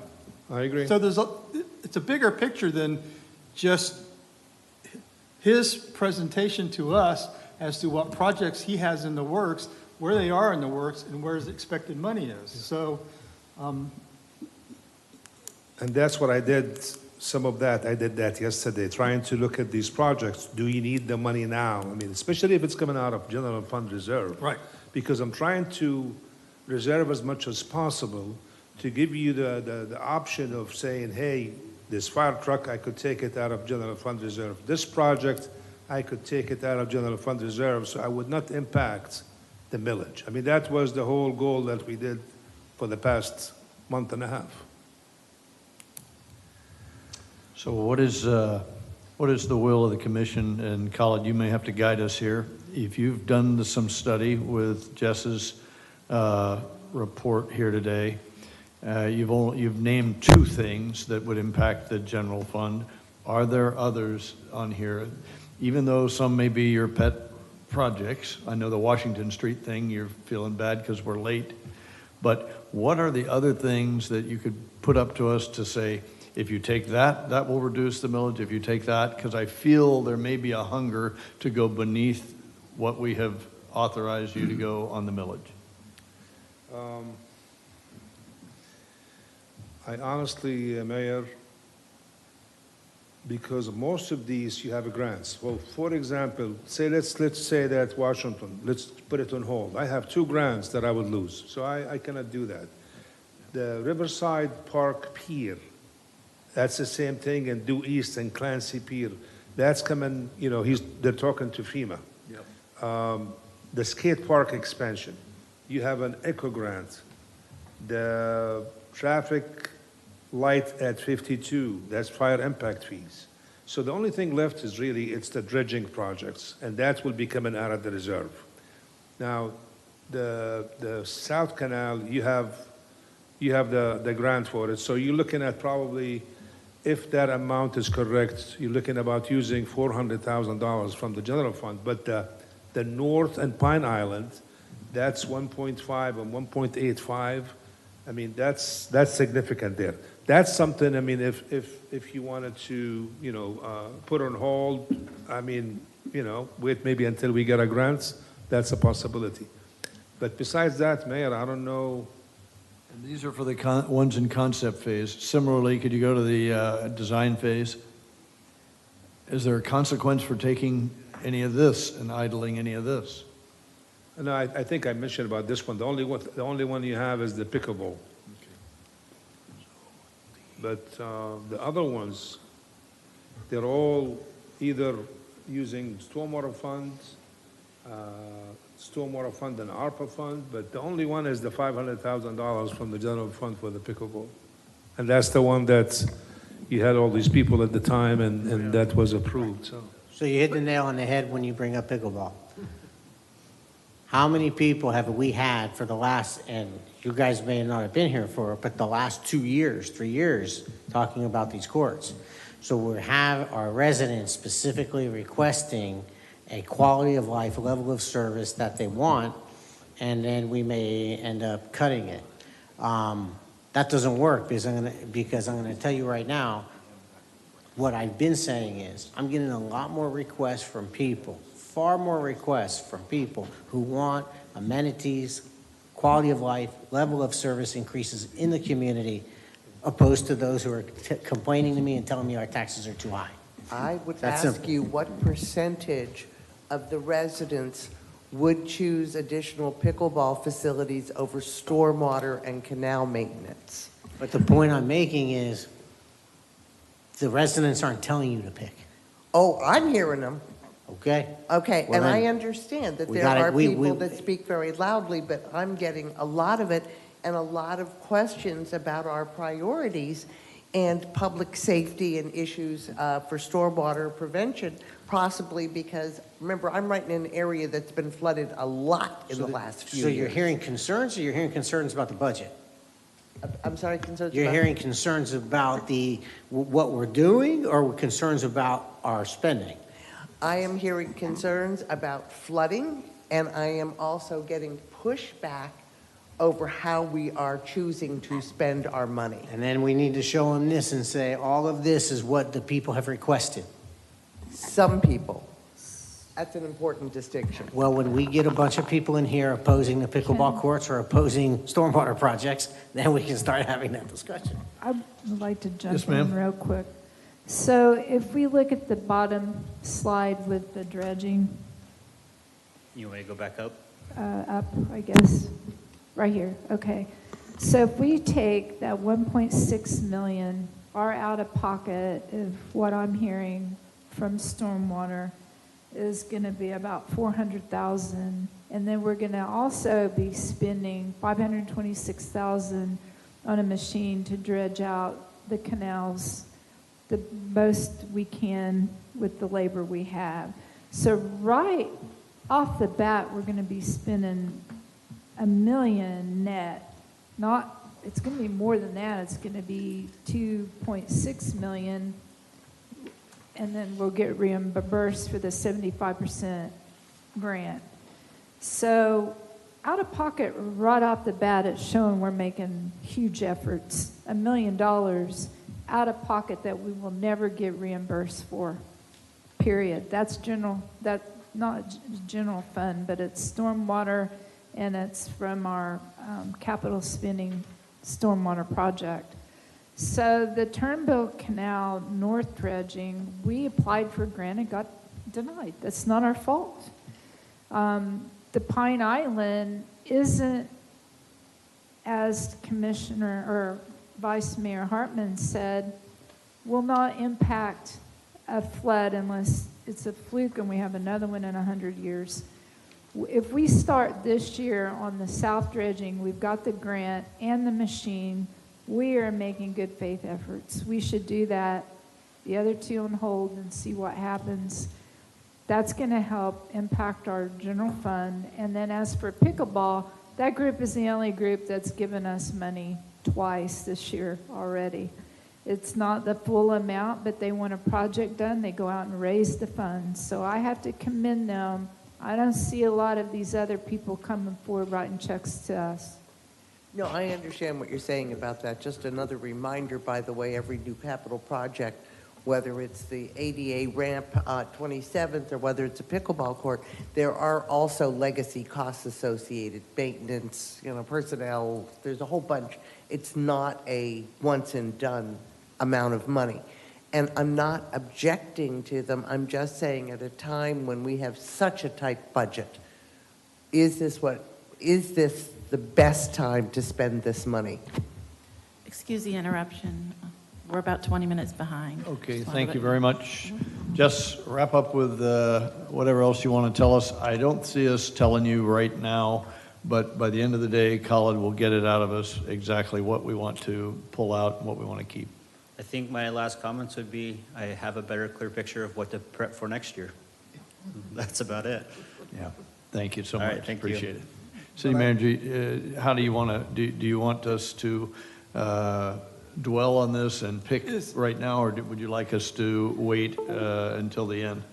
I think if we wait until the end, just to get a clear direction on some of the items that some of you have mentioned during the discussion, just to make sure that I get the consensus on, so I could move forward with that. But I think I got the sense of where the commission wanted to go in terms of some of these projects. So I have to go back and make sure the numbers are correct, number one, and they jive from the time that we presented on the 25th to the actual, some of these new estimates that we received. That's number one. Number two, the Leisure Services Director just told me now that even though it's not a general fund, but it's an ARPA fund, the skate park, because he's submitting the grant application, I guess sometime probably in a month or two, but it's not going to happen. It would not happen this coming fiscal year. Got it. So there's 250 there, but it's from ARPA, not from general fund, that was supposed to be allocated for the skate park. So you got the 500 for the pickleball, the 250 for the skate park. Ladies and gentlemen, I apologize. I'm going to have to leave for the afternoon. Is there anything that you want from me before I leave? Your votes. If you want to text or send me the projects that you think ought to be pulled, that would be great, because that'll be the next event. I'll send those to Colin. Send the city clerk, that's perfect, whatever. Right. I will follow up with Khalid, and he will let you know what my thoughts were. Disseminate that properly to records. Perfect. All right, awesome, thank you Thank so you. much, sir. Okay, with that, let's continue. I think we've got the airport manager slated next, so thank you, Arvin, for holding off.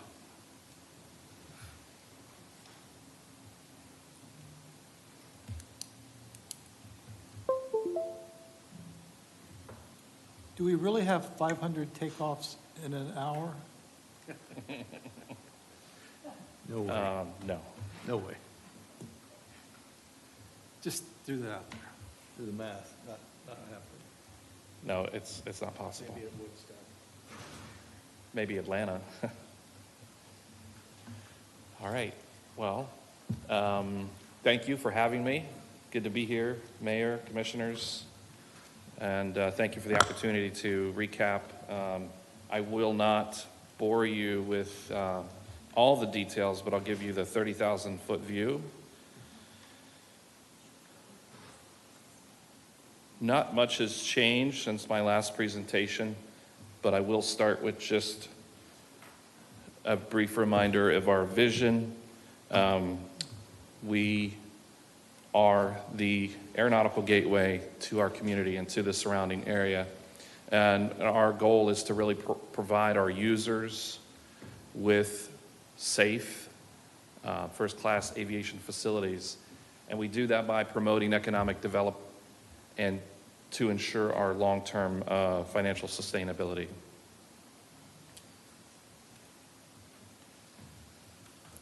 Want to just touch on really quickly as a reminder, I know you all know, but just a reminder for anyone watching that we are an enterprise fund. We are self-funded, and the money to operate the airport does not come from the general fund, but from the money received by the airport, from the users of the airport. We also receive funding from the FDOT and the FAA. These funds are raised by taxes on aviation fuel and other aviation products.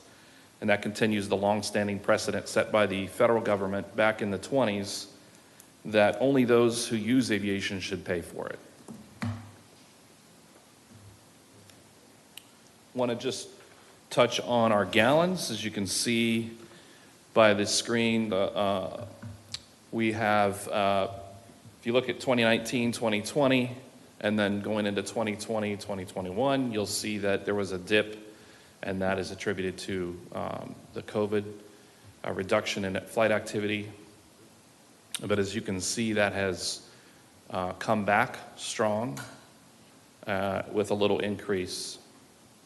The 2022-2023 is estimated because we have a couple months left, but we are going strong so far. There's a difference there between avgas and jet gallons, as you'll see. We sell two different types of aviation fuel. One is for jet turbine engine aircraft, and the other avgas is for piston engine aircraft.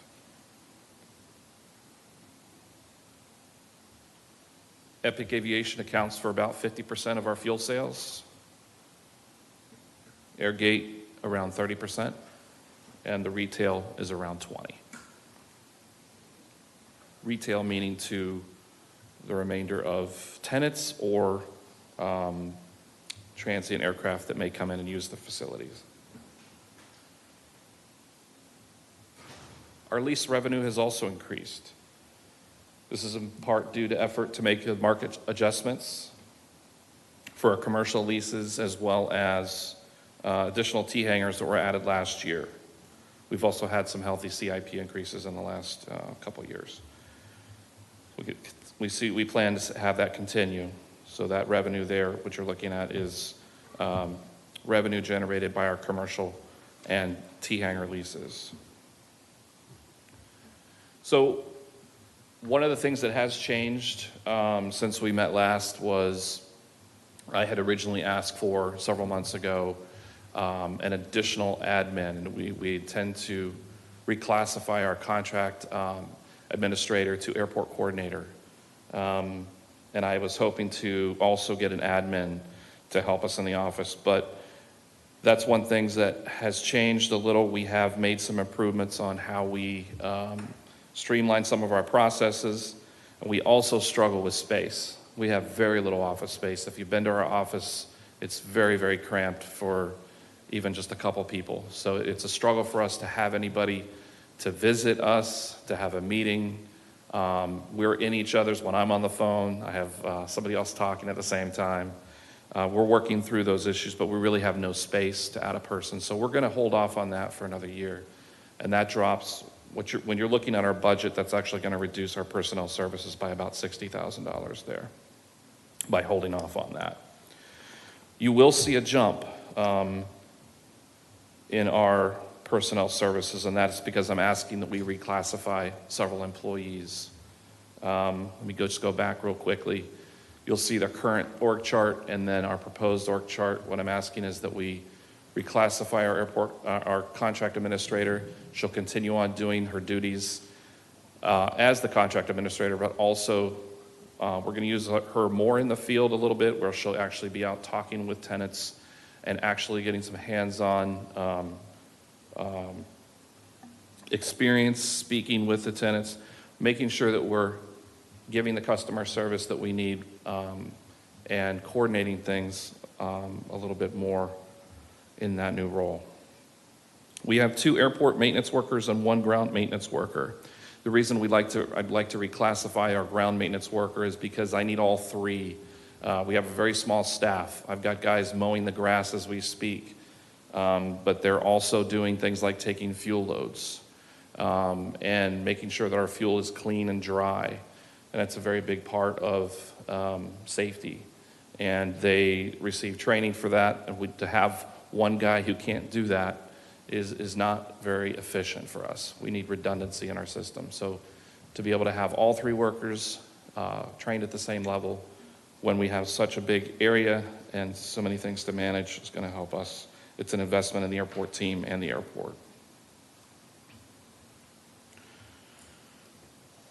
So just to kind of go over, not too many changes, but I think I did just I showed our gallons and I showed our revenue. There isn't any changes since we last spoke, but just going forward, I think into what actually is changing a little bit is our capital improvement projects. We originally had planned, we had a cost allocated for Taxiway Alpha reconstruction, that project at just a little over $3 million. When we got the bid back, the true cost, the actual cost is almost $3.5 million. And I'll get into now in just a minute where the funding is coming from, but that's a change of $300,000, most of which was not paid by the airport. I'll get into that in a minute. Our other projects remain pretty much as is. The one thing that we will need to hold off on, we've kind of had to adjust our funding. We only get a certain amount of funding each year from the FDOT. We get about $1 million of funding each year, and we felt that it was in our best interest to change course a little bit on the T-hangar design and hold that off until next year.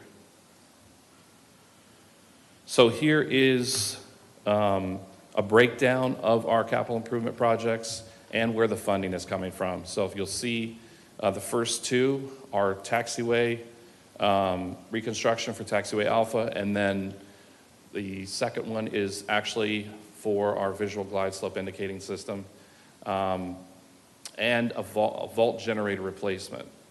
And both of those projects are 98% funded with a 2% match from the airport. Hangar improvements, we've asked for a little extra money because we have to do some reinvestment in our infrastructure. We're very close to saltwater, and with all those metal buildings, some of them have gone a little past where they should be, and they need a little bit of love. So that is not an exact figure that we know. We don't have all those, but that's just a little bit extra money to make sure that we can cover those expenses that we know that we're going to have. Again, we're not doing the T-hangar design, and then the admin facility.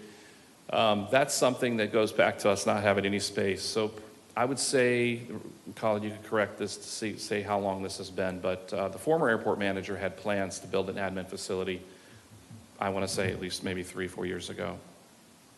But there was an opportunity to buy a property that would be revenue generating for the airport. And so we opted to do that instead. And we were actually able to rotate those dollars from the FDOT, and they helped us purchase that property, 80% funded. So we felt that was a better investment at the time. We'd like to come back to that full circle and say, okay, now we feel that it's time for us to build something that is more represents the city in a better manner. If you go to the airport, most airports, you'll see they have an admin, a nice little admin/terminal building, even the smaller ones. You go to DeLand is a good example. And we want to have something where we can be proud of. I mean, it is a public facility, and also something that it's practical for us and also has the potential to generate revenue in the future, which is something that our current space, we have no space to even think about leasing out. This is just a quick snapshot. I won't go into too much detail of our capital improvement projects for the next few years. We're always looking down the road. We meet several times a year at least we meet once a year with FDOT and once a year with FAA to discuss our upcoming projects. That's our total funding request for the next 5 years or through 2028. Our average local share is about 8% match. I did want to just bring up that we have requested a little bit of money in the budget to host an air show in April.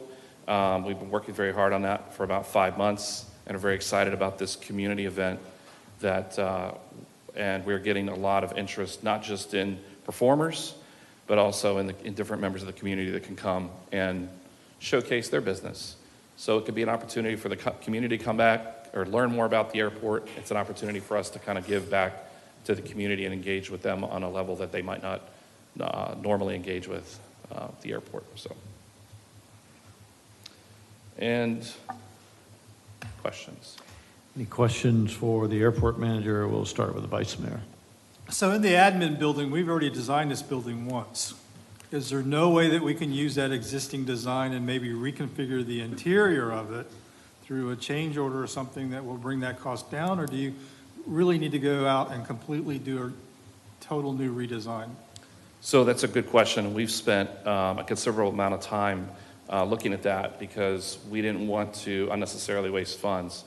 The design, the original design, and the original thought process was build an office with a garage for our equipment. We have a Massey Ferguson tractor. We have multiple zero turns. We have the lighted X's that you see on the runway, generators, things of that nature. And we thought, well, that serves the present, but it doesn't serve the future. And we felt the need to go out and design something that is going to lead us and give us room to grow, and something that is going to benefit the community for years to come. And that's a switch in kind of a change of course. We've looked at it from multiple ways. We don't see a way. We've talked to engineers. We've talked to internally with different departments within the city, and all agree that this just isn't it's not possible to take that footprint. It's going to require redesign just from an engineering standpoint.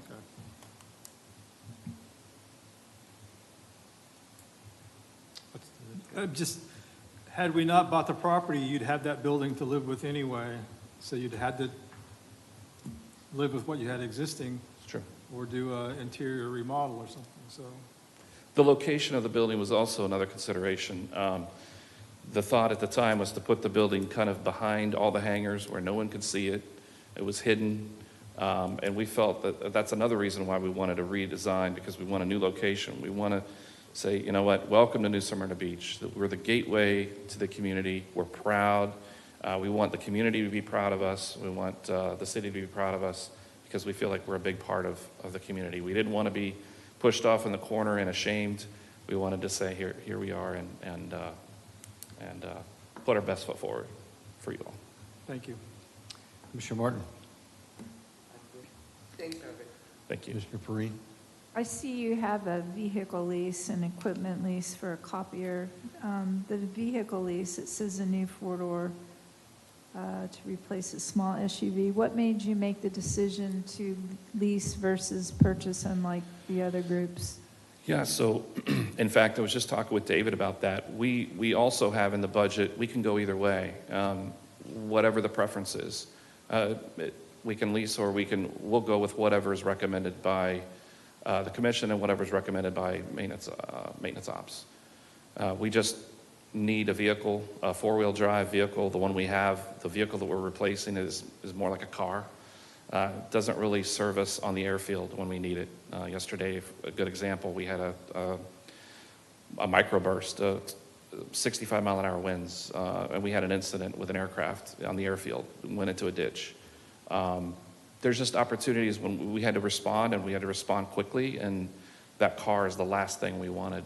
We needed that vehicle. So I don't know if that answered your question, but... Could you use something from our used fleet already that we have? That's something that I've talked a little bit about with David in the past, and I think we've explored those options, and I think right now,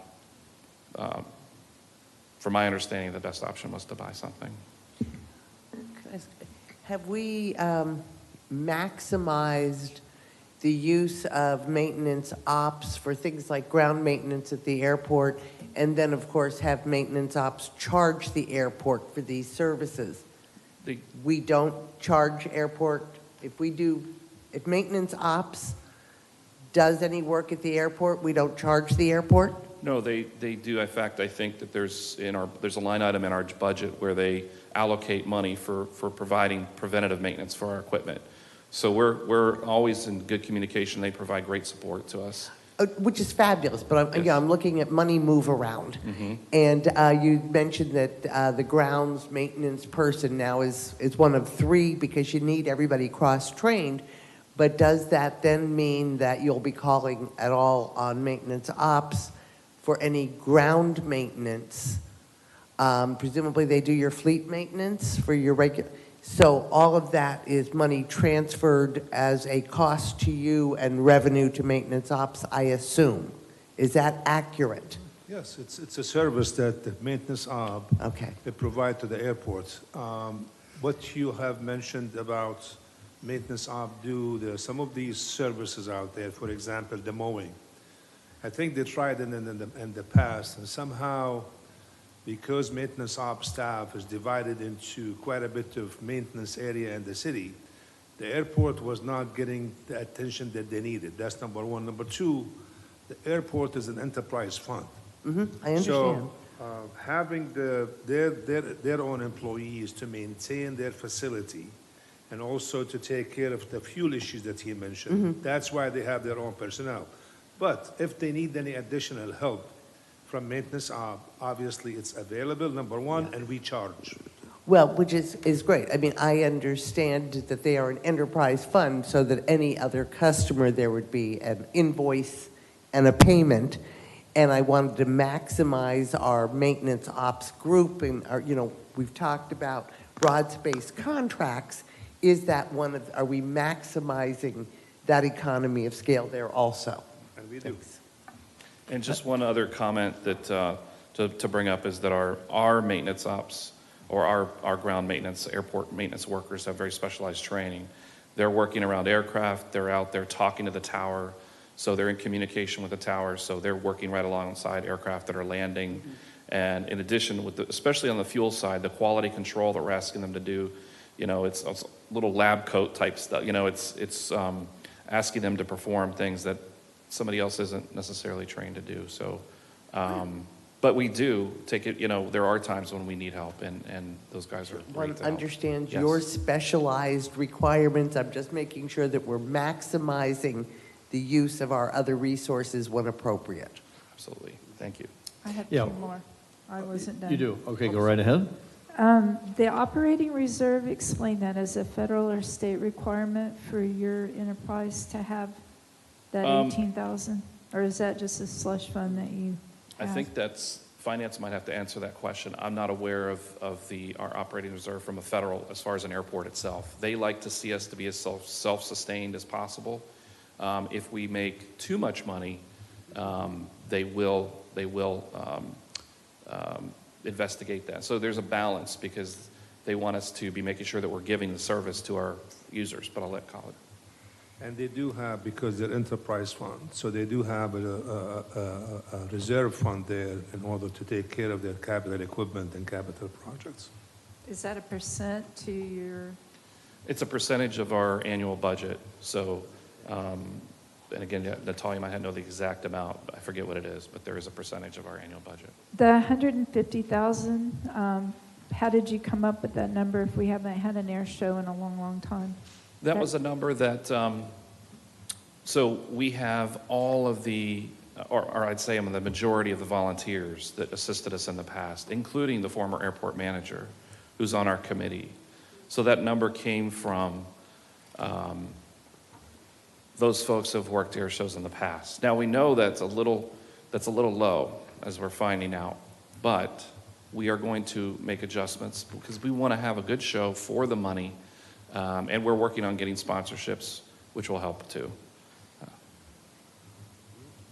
I don't know if I answered that question. Commissioner Perrine, the reserve that we have for the airport is 15%. 15.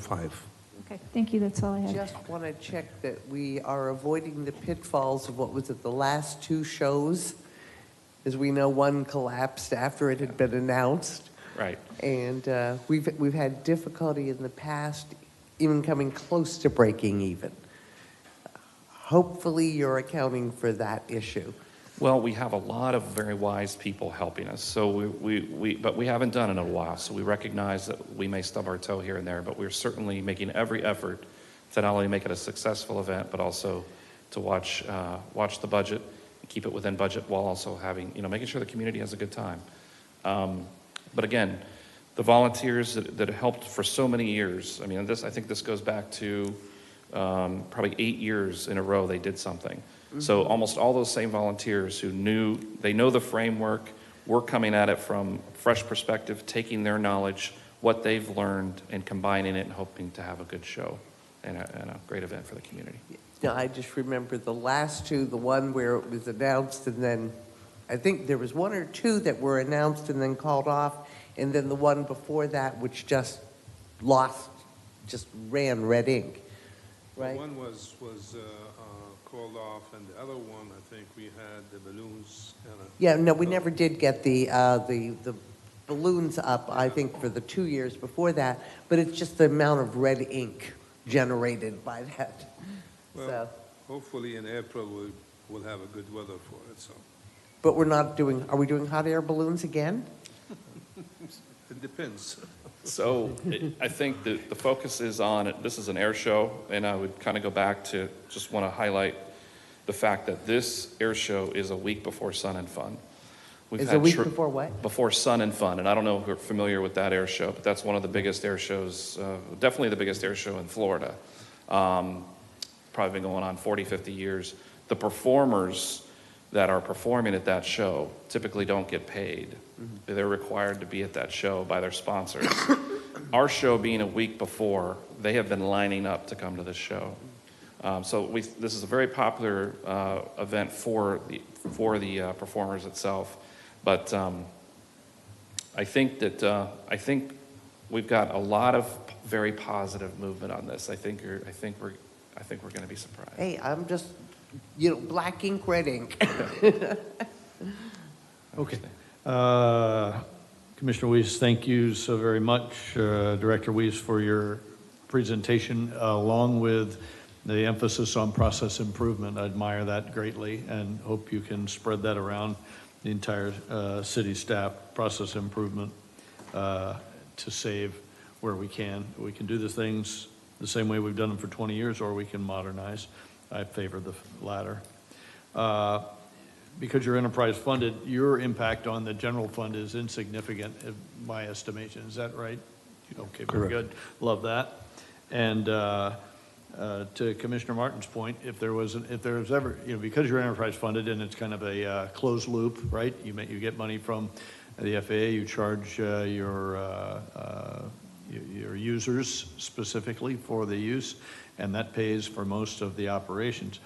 Anytime that you can use something that is provided by our internal organization, be it computers or maintenance operations, that should be your best cost value, because we're spreading it. You're getting a volume discount, and so anytime you can do that is great. What we struggle with sometimes is to tell the true cost of operations.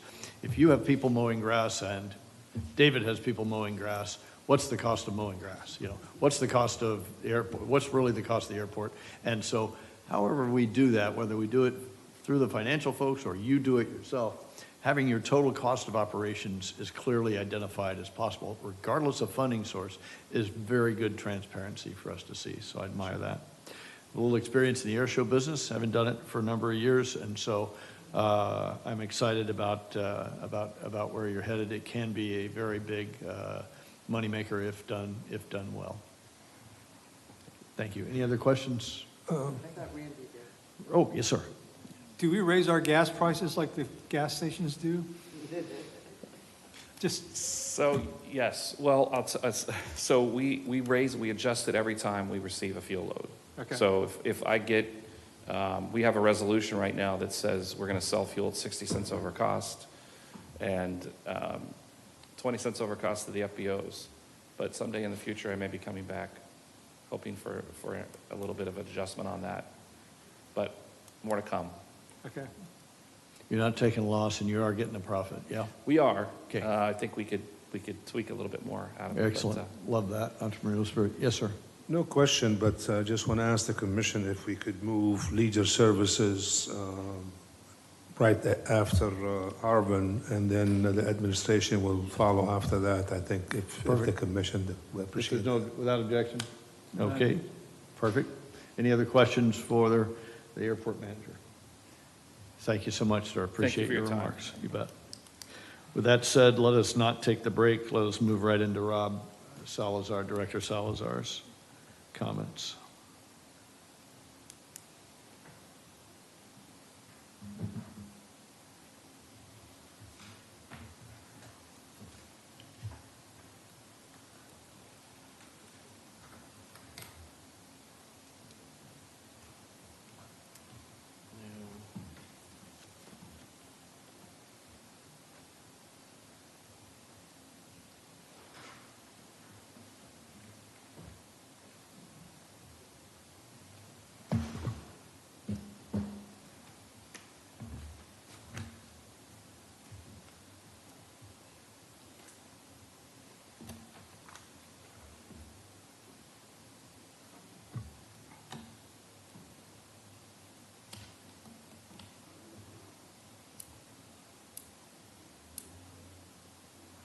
Does that conclude your remarks, Rob? Yeah, it's short and sweet. Is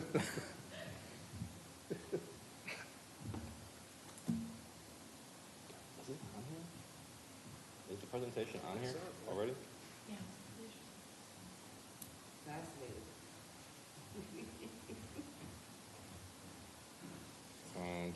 Found it, sorry.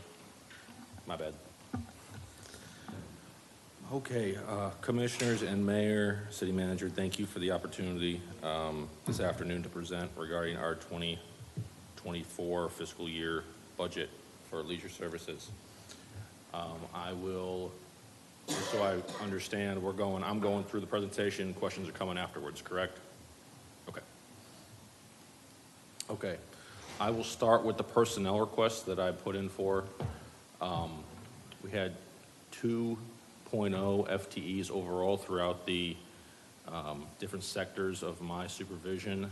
I requested 1 full-time equipment operator at the sports complex.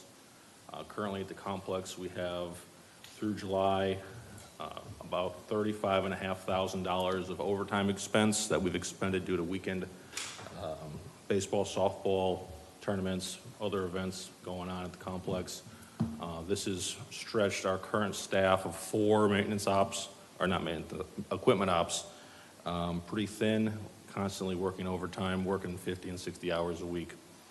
So I'm requesting 1 to bring our team of equipment ops up to 5. The next half FTE, I'm asking for a part-time event specialist for leisure services. This is designed to work our special events and rentals. Currently, with the special events and rentals, when they come up, our full-time staff at the community center typically flexes out or works overtime and throws their schedule into flux when they're not at the center with after school or community center operations. And then finally, a reclassification of a part-time grounds worker to a full-time grounds worker at the golf course. The position already exists. When I brought this to you guys previously, I had polled the other local golf courses and found that we were substantially understaffed at the course maintenance-wise. We currently have 1 full-time grounds worker and 2 part-time grounds worker. This would be a reclassification of 1 of the part-time to a full-time. And I have the projected operating budget impacts, because I know Commissioner Martin, she likes to see those legacy costs as well. I made sure to include those. Capital equipment, 2 pieces of capital at the sports complex, an ABI Force. That's basically a piece of equipment that will help drag our infields at softball, baseball. So when we are in between games during our tournaments or Babe Ruth leagues or whatnot, we drag the fields to make sure they're in the best condition, and that would be a replacement from a 2009 bunker rake. All the requests for pieces of equipment that I'm going to be asking for are replacements. And you'll see the date on most of them is early, they're aging, past life cycle or approaching life cycle. The skid steer is basically a replacement for a tractor that's already been sent to assets, so we've been operating without that piece of equipment. So that's pretty needed if possible. And then we move down to the golf course. We have a fairway mower, replacing a 2014 fairway mower, a greens roller, and a utility John Deere Gator.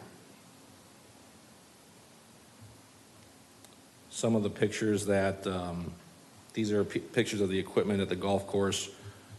Kevin, our Assistant Maintenance Ops Director, was gracious enough to put that extensive report together. So some of the pieces of equipment are, as you can see, pretty aged. That's why we're asking for what we're asking for. Capital projects, I know Chad and Jesse touched on these previously. Just to recap, we currently have the pickleball courts in process. We actually received the 30% draft yesterday, so from Mead and Hunt, so we're moving on that. The skate park, as we mentioned previously, is in process. We're going to have, we just got the survey back completed from Dewberry, and we're going to be going out for an RFP pending. We're continuing with the project. The two new asks that I currently have are the Pettis Park and Rockwell Park hard court resurfacing and sub-base replacement, and I'll go into that in the next few slides. And then we had previously discussed the Detweiler Park optimization study, and Commissioner Martin, I know this has been something that's been brought to your attention. I believe that we are not going to need that study. That's going to be my recommendation moving forward. So I know it's currently been in the budget, but that's going to be my recommendation to move forward with it. So currently Thank under you. consideration, but I wanted to state that. And large numbers of the neighbors would also say thank you. So I'm going to just jump into the capital project that I'm asking for, just so you guys can kind of see why we're asking for. And this has been brought to my desk numerous times by the citizens who visit the hard courts at both Pettis and Rocco. So at Pettis, there's 2 pickleball courts and 1 tennis court. These are some of the pictures of the current pickleball courts. As you can see, they're pretty cracked. We actually had an incident, I believe in July, where we had a trip and fall, where we had a lady come into Babe James and complete an incident report a couple days after she had fallen. We sent that up to legal and Tracy, obviously. Going back. This is the tennis court. As you can see, again, pretty cracked. The north side not as severe as the south side, but there's still substantial cracking going on in the courts. And this figure is kind of an outline of where the cracks are, just to kind of illustrate it a little more. So that's that. Rocco Park, there's 1 basketball court and 1 tennis court. These are some pictures of the basketball court. As you can see, the court is not in the greatest condition. And that's the current tennis court. Cost estimates for this project and how we got here. Pettis Park, 2017, we received a proposal from NIDE, who's one of the industry leaders in court surfacing, for $52,000 for a resurfacing project and some rework of the sub-base of the Pettis Park court. We went in another direction with more so of a Band-Aid. In 2018, the existing asphalt at the court was paved over. This is the project I'm referring to. And now that asphalt is bleeding through and the courts are cracking significantly. I spoke with NIDE again to get the cost estimate. They're estimating between $150 and $160 for Pettis to dig out the sub-base, relay it, and then resurface. Rockwell Park, life expectancy of the court is about 30 years. Courts were constructed in 1998, and we're fast approaching, or not at, or nearing life expectancy.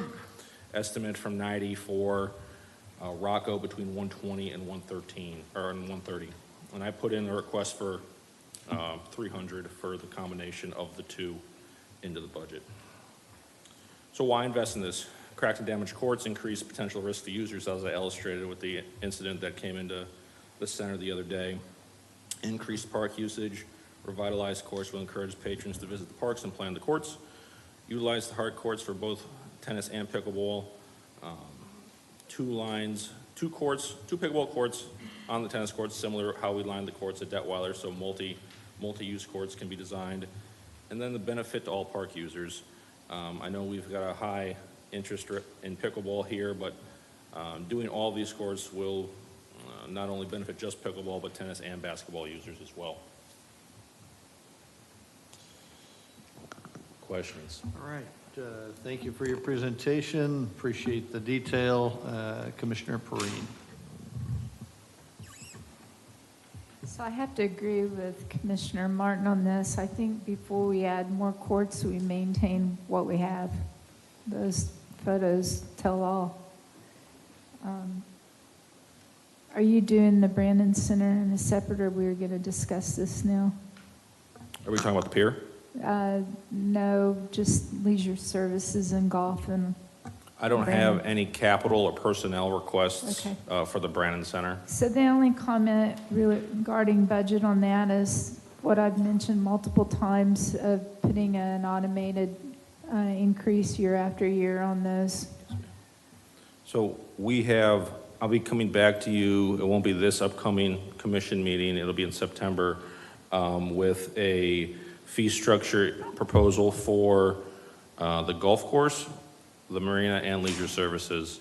And with each entity, I'm going to request that the CPI is automatically included in the fiscal year, that we have that option to increase by CPI if chosen. Sooner the better, because our expenses are going up. Absolutely. But our leisures are not, and there's a problem with that, especially when it dips into general fund to pay for that. Yep. If that would have been in place by now, we wouldn't have these issues already, which I think it was 2 years ago, some of those increases, so now another whole year is lapsed. So that's been my big thing all along, and especially City Marina. I mean, I requested that we compare those rates to other marinas in benchmark to comparison of other, and I still haven't seen that, and that's been at least We have those 4 months. comparisons done, and Okay. I've shared them with Khalid and Ron, and they'll be presented to you in September. Thank you. The item was on this agenda, if you recall, and I moved it to that 12 because of the quasi that we have. So he has the fees, he has the comparison, he's got everything for you. Thank you. Mr. Martin? Just a question. Have we looked at the state of the basketball court at Detweiler? I don't have, that's not Sure. to imply anything. It's just literally say it occurred to me. I have no idea the condition. Sure. I have looked at the basketball court there. It's not as in need as Rocco and Pettis. I wouldn't say it's perfect, but it's not as. Because I know it gets used quite a does, bit. yes. It does. When I go to Detweiler, I actually see people on the basketball court frequently. Yeah, yes, exactly. Other thing, and this may be more for college, but I find one of the things that's confusing is it's like, we got the fleet list here, but yet these are the same vehicles that are also referenced in the leisure services department and in the, so we're getting the same dollar figures at least twice. And so one assumes that that doesn't mean they're doubled in the budget, but it is a bit concerning to see one set here and then again, for example, only. Well, the reason you see that is this is the first time that I have fleet does just PowerPoint by itself, because we had quite a few questions about fleet. Why is this 55,000 and why is this 65? It's the same numbers that he's got, but Yes, but you understand when we're getting what we think are totals, to see something both on the leisure service total and on the fleet total, is disconcerting. Okay, but it's the same number, just the fleet, we gave you the whole entire fleet for the whole city. I understand, He's- but on a budget line item, it would assume that we're paying for the same item twice. Okay, next budget year, we will not have any fleet presentation for you, so we will not confuse you. How about or? One or the other place? Yeah, we will just take it off. I know Vice Mayor would not be happy, but this way we would not confuse anybody. Okay. Vice Mayor. So the courts at Pettus, is there going to be a guarantee with this? Because we had a similar guarantee when we patched them the last time, and it didn't last 6 months before it started cracking. I would have to talk more in detail with the vendors, potentially. So you haven't been out for bid yet, so none We of have not been out for bid. We Okay. have not done any of that. All right. Where I'm asking for the consideration for the funding. Okay. So I know a few of the pickleballers, and they said the bathrooms over there are constantly in need of repairs due to the vandalism and stuff. Are you finding that? At Pettus? Yeah. That hasn't been brought to me specifically, Okay. but I wouldn't be stunned to hear that, knowing the issues that Pettus faces on a daily basis. That may be something I can look into and Okay. see if we can address. Is there any way to track usages on some of these parks? Rocco Park is out there. Every time I go by there, there's absolutely nobody even in the parking Sure. lot. You know, I hate to continue to spend money on something that's underutilized, So, when we could use those dollars elsewhere, like perhaps the basketball court. so two thoughts on that. To answer your question, I don't have staff at Pettus or Rocco, obviously. The only thing that potentially I could envision tracking attendance at courts would be some type of turnstile at the gate to when I go through the tennis court gate or something along those lines, if we wanted to get to that level. But on the flip side, how many people are not coming to the park because the park's in poor condition? So we know that, gosh, we all know pickleball is Right. quite popular in New Smyrna Beach. So if we have courts, they're going to be used, I'm quite confident. So, Okay. That's all. Yeah, good points all. Rob, the Commissioner Martin always likes to refer to a return on investment. I'm not sure this is a return on utilization, that we're going to spend some money. You make a good point. If we build it, they will come, but not being able to track where, in a budget year like we're getting ready to have, to pump a couple 100,000, 300,000 in courts that are not going to get used, it just is painful. That they ever get in a bad place in the beginning is criminal. We don't redo the base on roads very often. Did I understand that we're going to pull up the base material and this is from foot traffic, this is not from vehicles. Why is it in the world that we would have to replace this at a faster periodicity we would with roads which have tens of thousands of pounds of vehicles on them? from my understanding, when we installed or redid the courts at Pettus Park in 2017, 2018 timeframe, there were concerns over the cracking and the sub-base. It had to do with the construction of how the courts were laid. I hate to call him out, but I know, Dave, do you have any additional insight onto that? Because I know he was here when that was going down. Did you have?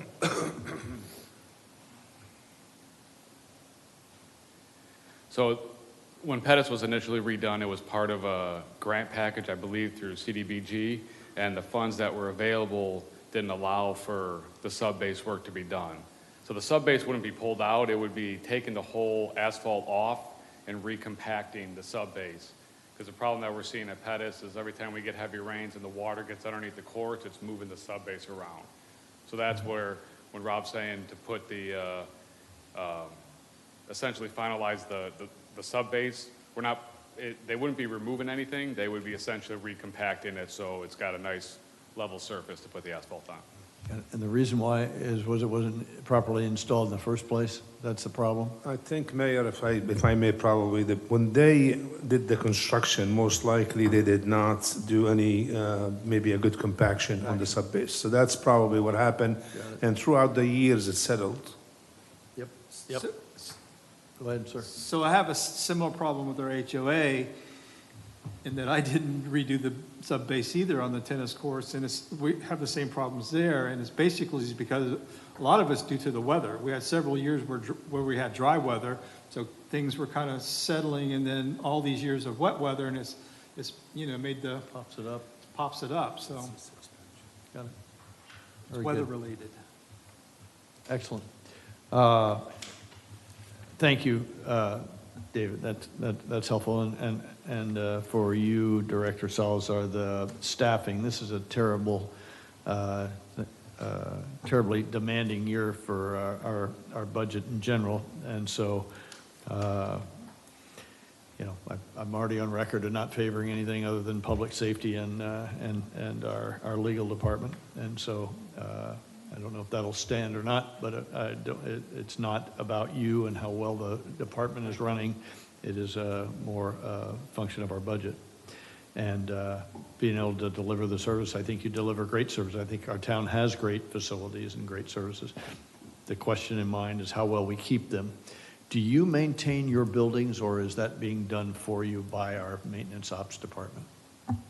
Building maintenance is shifted through maintenance operations and David and Kevin. Okay, so you don't have to look after it, somebody looking after it for you. I believe you contracted for an air conditioner this year. We did. You were out of an air conditioner. Were you maintaining the air conditioner? We have a maintenance ops division that has a checklist and process that they go through on building maintenance. You go down the list and look at all the items, plumbing, electrical, et cetera. Yes, sir. Awesome, thank you. That's great news. Any summation from you, Rob? Any closing remarks? I'll just end with this.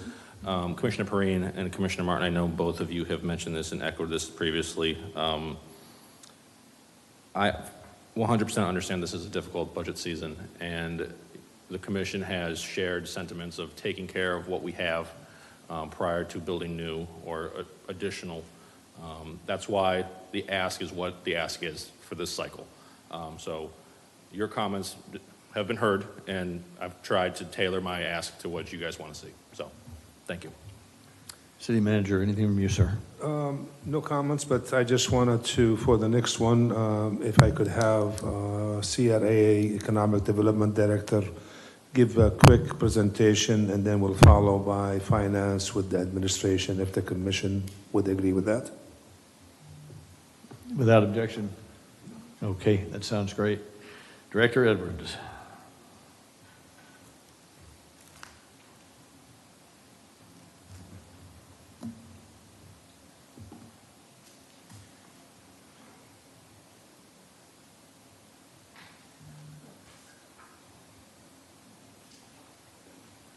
Good afternoon, Mr. Mayor, Commissioners. Thank you for your time this afternoon.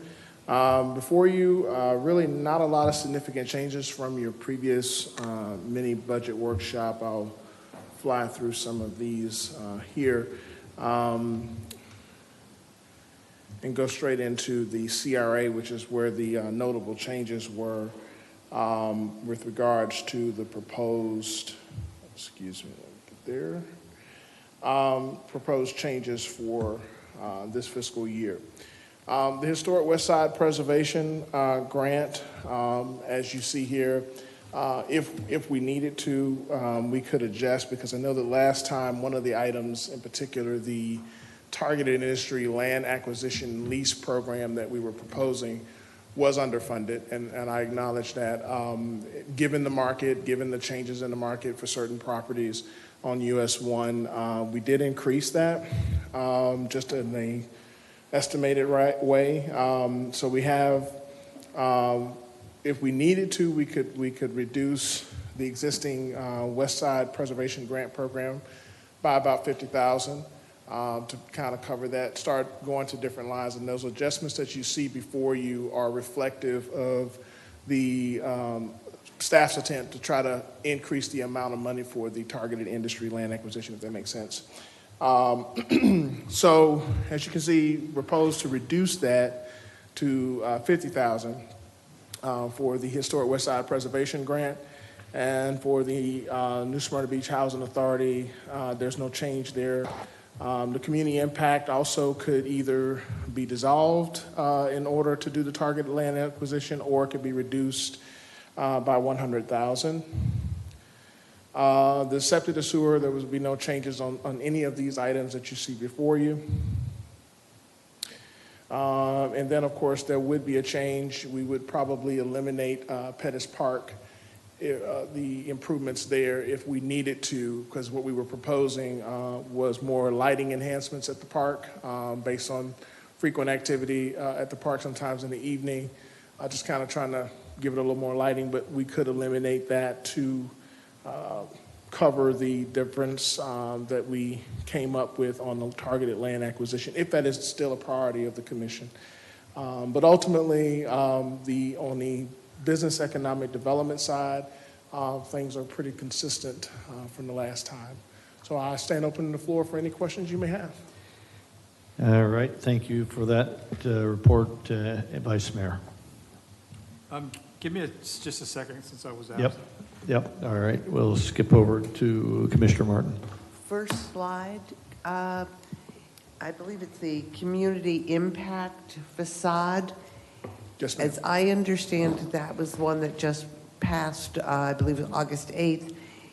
How many sites in the west side are eligible for this?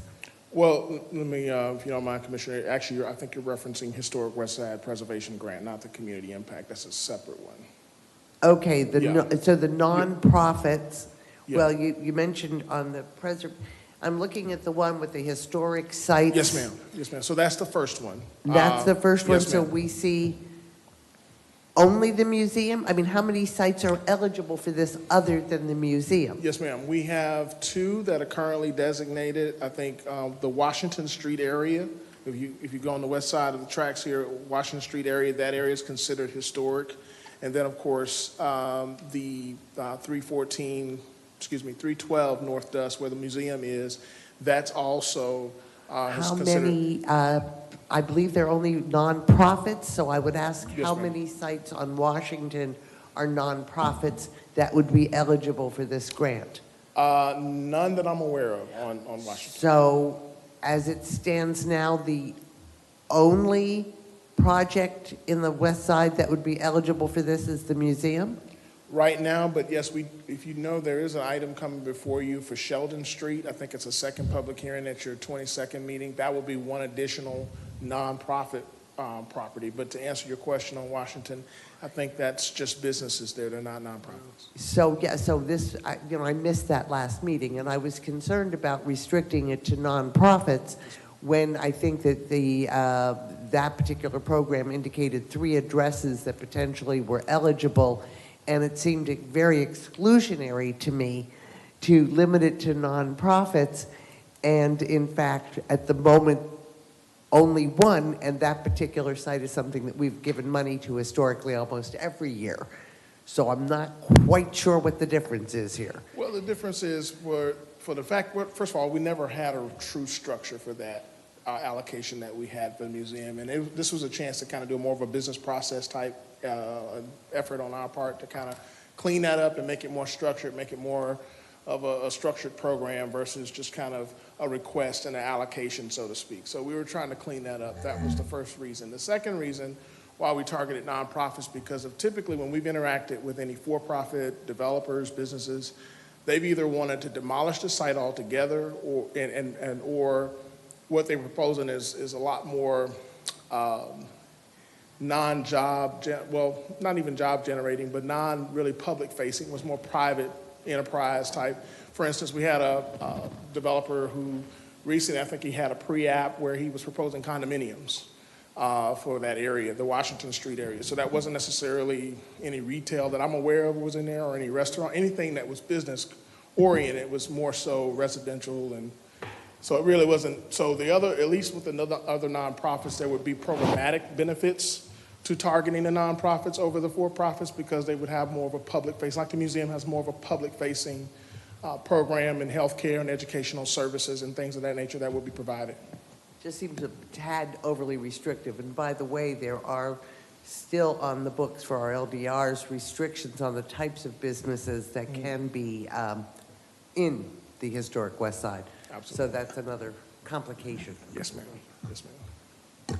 Commissioner Fareed? Your line item, 750,000. Yes, I ma'am. don't see a Yes, need ma'am. for that.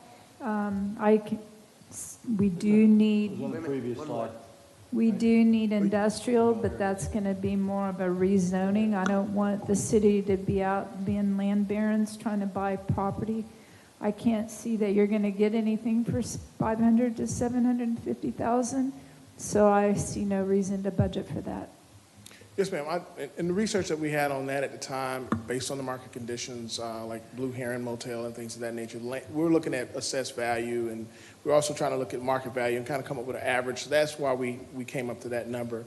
And a lot of the properties fluctuate depending on the condition of the property, a couple other things. But yes, ma'am, I'll duly note that on. If you came up with the steal of the deal, then bring that to us. But until then, I see no reason to budget for something that'll never happen. Yes, ma'am. Those are out of general fund as well, is that right? No, sir. This is CRA trust fund. This is your special district funds. Yes. Commissioner, So it wouldn't affect the budget at all then? No. No. No, but we could allocate that to something else in CRA versus buying land. Yes. I don't see a need to purchase land being owned by the city. Give it to the housing authority or take it out totally. anything else, Commissioner Hartman? Did you cover grants, other grants and aids? Other grants and aids, as it's categorized in our budget, is typically the general fund. That's like homeless and disadvantaged. Is that what you're referring to? Yes. Yes. I did not cover that, but there's no changes to that I saw from the previous budget to now. I can't remember it. It was 50,000, I believe, we allocated. In this current fiscal year, I believe, I have Irma here, I think it's about 6 nonprofits that we awarded funding to. I think it was anywhere between 5,000 to 7,000 per award, because it was $40,000. I'm sorry, yes, 45, I'm sorry, yes. Total of 45? Yes. Thanks. Okay, so what is it? Because I was told last year it was 40. Now I just heard 45, and this new budget is 50. It was 40 in this fiscal year, and it's 45 in the new fiscal year. Yes, 5,000 increase. Well, the budget says 50. My budget book.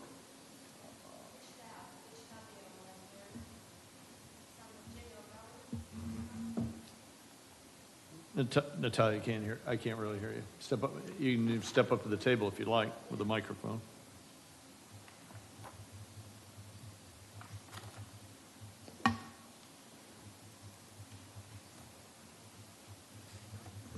Which tab are you looking at?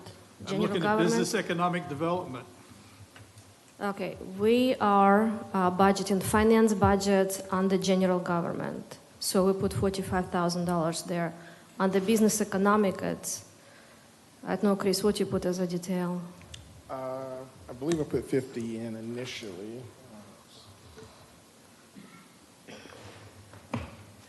Item 583006. So we have in 2 locations, business economic development and general government. So is it counted twice in the budget then? No, they're all used. We continually have a lot of requests.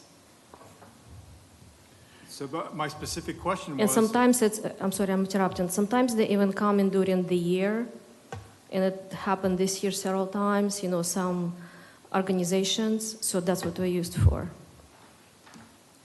But my question was specifically, what was last year's budget? And I was told it was 40,000. So there's an increase on this particular line. My question was, at our briefing, what was it last year? And I was told by both of you it was 40,000. So, For the previous fiscal year, it was 40,000. Yes, sir, Okay. you're correct. For this fiscal year, we were proposing 50,000. That's what's. Under you. Under the other grants and aids at 583006.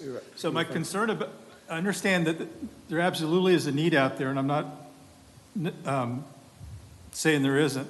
But if we're looking at a $56,000 bill for First Step, I think increasing that line, we should just hold it flat at what it was last year, so that those individuals that applied for it, would have the same opportunity this year. But if we're going to look at another $50,000 increase for our homeless problems, then I think that's it's a small part, but it's a little bit.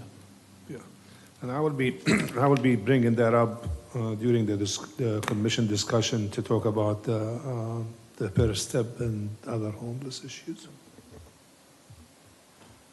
Thank you. Yes, sir. Anyone else? Nothing from me. Chris, any closing remarks from you? Yes, sir. I did hear, I think in the previous budget workshop, we were addressing the tax base. Excuse me, a previous presenter, I want to say it might have been Shane's presentation.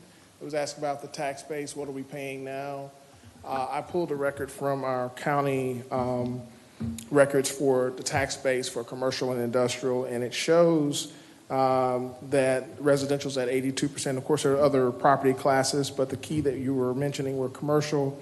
Commercial is at 10%, and also the industrial is at 1%. My question wasn't only with regard to property tax, but in general, what do these, if we put in $10 million into an industrial park, what would we get for that? Gotcha. What kind, not just property tax, but, other revenues? Because we know property tax is not the bulk of our budget. Absolutely. I'm sorry, I came on the back end of that, Commissioner. So And that's likely what I you cannot interpreted. answer Yes. that on the fly. So, We get that.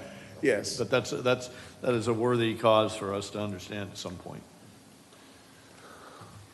Any closing remarks for you, sir?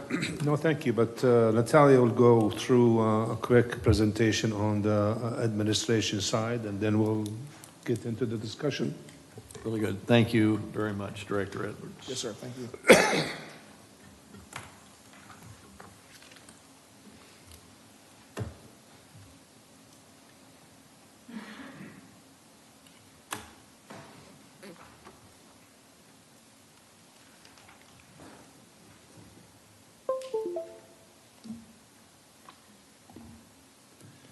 And Mayor, while she's preparing this, after they finish, if you would allow me just to go through the items that you guys have mentioned, just to make sure I have consensus from there, I think that would be helpful for the discussion and also helpful for the staff. Absolutely.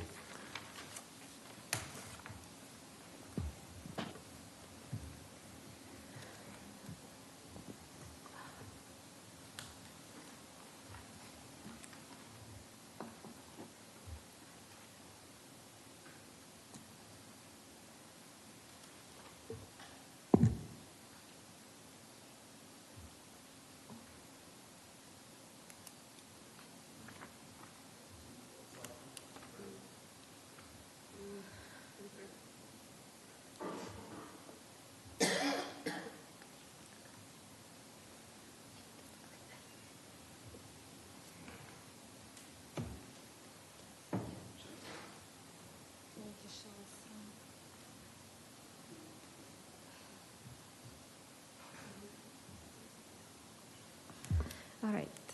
So it's my last, since I'm last for presentation, I will go very quick. I know we need time for the discussion. So this is our admin services. So this, who are they? It's you, city commission, city manager, city attorney, city clerk, finance, HR, and business economic development. So this year, so the chart shows what is personnel currently 23 versus 24.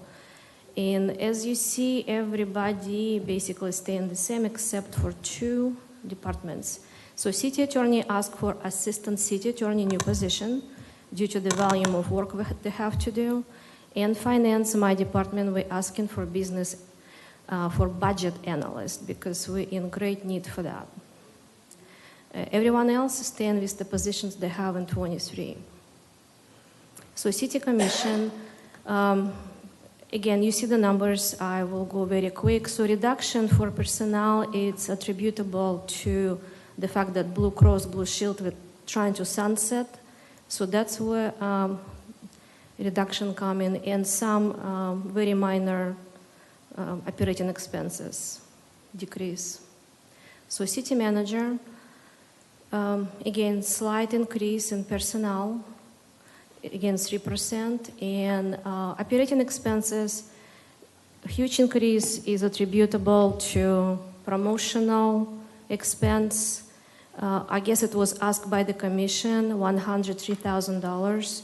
I believe it's for mail out, so that was budgeted currently. And at this point of time, we don't know if this cost will be cut or not. What we're proposing is also we have, I believe, $39,000 in promotional, and we're proposing cut to $10,000. So city attorney, personnel increase, again, due to new position, assistant city attorney, and some minor increase in operating expenses comes with that position as well. City clerk, again, 3% increase, and increase in operating expenses, it's due to city clerk needs additional space for the records, so, and that's what we have $15,000 increase. Finance, as I said, we're asking for budget analyst. We're in great need for that. We really cannot keep up with all the budget transfers, amendments, requests. It's continuing really hard process on us. And also operating expense comes along with the position and some additional cost. It's simply like office supplies, so it's not that big of an increase. So human resources, again, 3% increase as for everyone else, and slight increase in operating expenses. And business economic development, 3% increase in personnel and operating expense. As you see, it's huge decrease. In 23, what we budgeted was Brown and Brown, no, what was it? Where's Chris? Brownfield. I have insurance in my head. So Brownfield, it was a grant, $600,000. It was a coalition between City of New Smyrna, Oak Hill, and Edgewater. So this year we don't have it in 24. And that's it. That concludes my presentation, and I'm open for questions. Okay, we'll start with Commissioner Martin. No questions specifically about this one. Commissioner Hartman. I have questions about the advertisement and promotional stuff. You know, we're growing 2.5%, 3% a year. I haven't attended a meeting that there hasn't been some people showing up. I think we're getting the word out. I don't think that $103,000 and the $36,000 is something that we need to look at this particular budget year. So my recommendation is to strike that from the budget. Mm-hmm. Also, I had some other questions with regard to HR department. You had listed one of the employees as a Blue Cross Blue Shield, yet that employee is no longer there. Has that been? It's going to be taken care of, yes. Taken care of? Mm-hmm. And then additionally, there was someplace in here where there was a reference to the fire impact fee, not fire impact, it was the fire pension fund 175 monies, where it was at $600,000, and this year you put zero income for that particular line. It's going to be whereas we know that there is going to be money coming. So that would also kind of make a little bit of adjustment to that. So all of these questions and everything that we're going to discuss tonight, my question is, will we see something more definite before the first meeting in September, before we get to this? And I would prefer something similar to the line items. Sure. If we are able to make all these changes by the 22nd, we'll probably provide it for you at that time. If not, we will provide it to you before the September 12th meeting. Okay. I don't think we could provide the whole entire book, but we provide for you the changes that were made. So you could just slide it in your book where the changes were made. All right. So is there a way that we can actually go in MuniCode and look at this online as a read-only? No? Okay. Not today. Thank you, Randy, for asking that. I just assumed it was something that had, a program that had ended. So thank you. So those are great points, Commissioner Hartman. I think the increase in the publicity was that some of us had voiced concern that we're doing a very good job with what Phil Vesky does on the internet and on our website, and that there may be a higher quotient north of 30% people that do not get their information that way and feel uninformed. And so we tried to find, they don't read newspapers anymore. What is the other way to communicate what's going on around here? So if you're a website guy, you're in there. If you're not, you're toast. And so this was Colin's idea to figure out how to remedy that. What other medium, a mailer or something that everybody could get? We have mobile signs on the roadway. You have the chamber to work through. There's a number of other ways that we can do that where the cost to us is 0 to nil. I'm sure there's public service announcements through the radio station where the cost would be minimal. You know, we used to, after every meeting, the mayor would go online, you know, figure out your one-word, one-sentence blurb at that time would be a great way to do some of those things.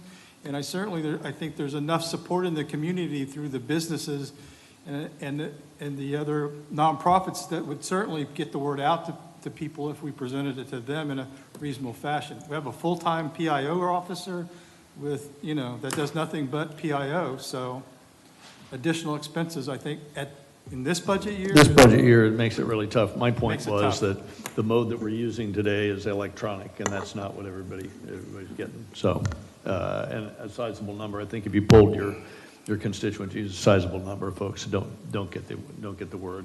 And I'm not talking about just attending meetings. I'm talking about things that are going on. I saw something in another neighboring city that did a nice job by inserting something in their utility bill, which gave a public interest way, and so we might be able to partner with the Utility Commission to do that as well. The Utilities Commission's working hard to go online Paperless. only. You bet. Paperless. Oh, yeah, sure.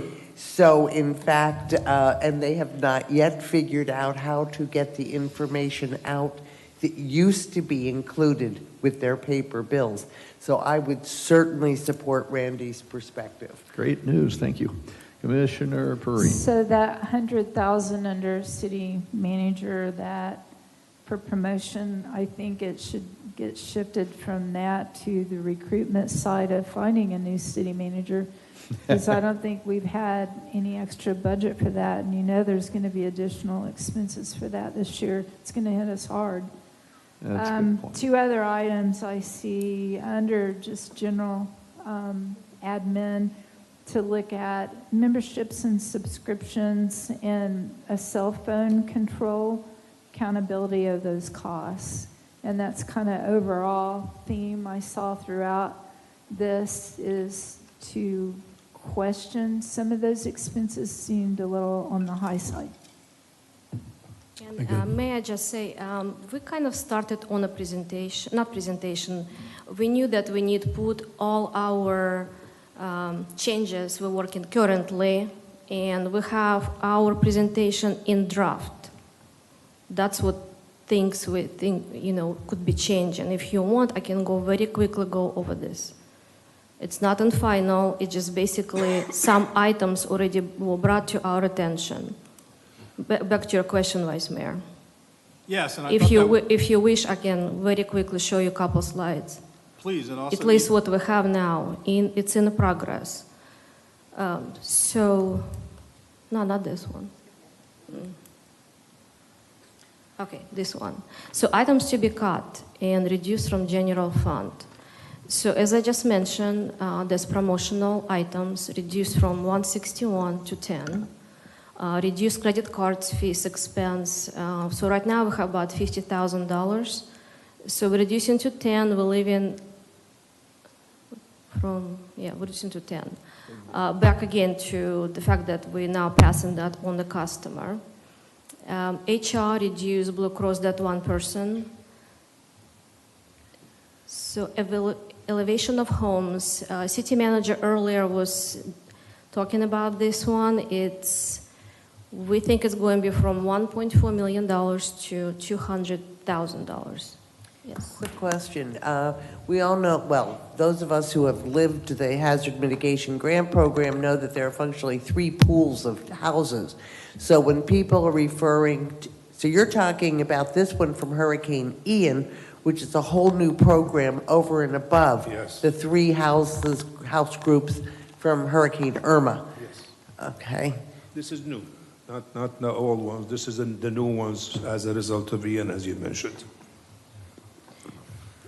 The reason we left $250,000 because we think it will go only through design stage. We don't expect construction yet. One shouldn't, considering the one from 2017 hasn't been completed yet, right? Yeah. So again, back to, thank you, Commissioner. So now this fire hydrant, we thinking removing altogether, right? And that's it. First public hearing. So that's our initial list. It will probably grow. But hopefully. I guess if when the discussion is done, then I could go Yeah. over the items that probably will be added to this list. Okay, very good. Thank you, one and all. Thank you, Natalia. I appreciate you summing it all up. Thank you, Khalid, for getting us moving. City Clerk for keeping us relatively on track. And now perhaps we should have open discussion and decide the end of this day where you want to go to. Are you comfortable at the millage that was proposed, which includes everything that was in the budget? Would you like to move to the bottom end of that and reduce that? Do you want to add particular projects that you have personal interest in and have the city manager find compensating reductions? Or do you want to leave it as is? And so ponder that for a second. Would you like to proceed? Would you like 5 minutes?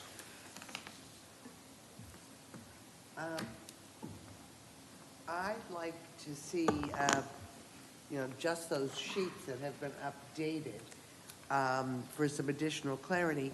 And there's one item that I may have missed, and if so, I apologize, but on the budget book, page 61, under general government,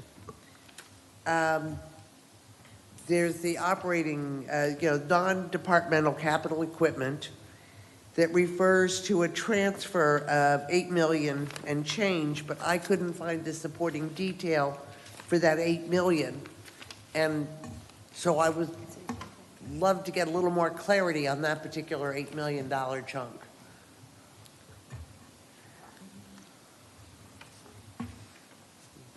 I'm looking.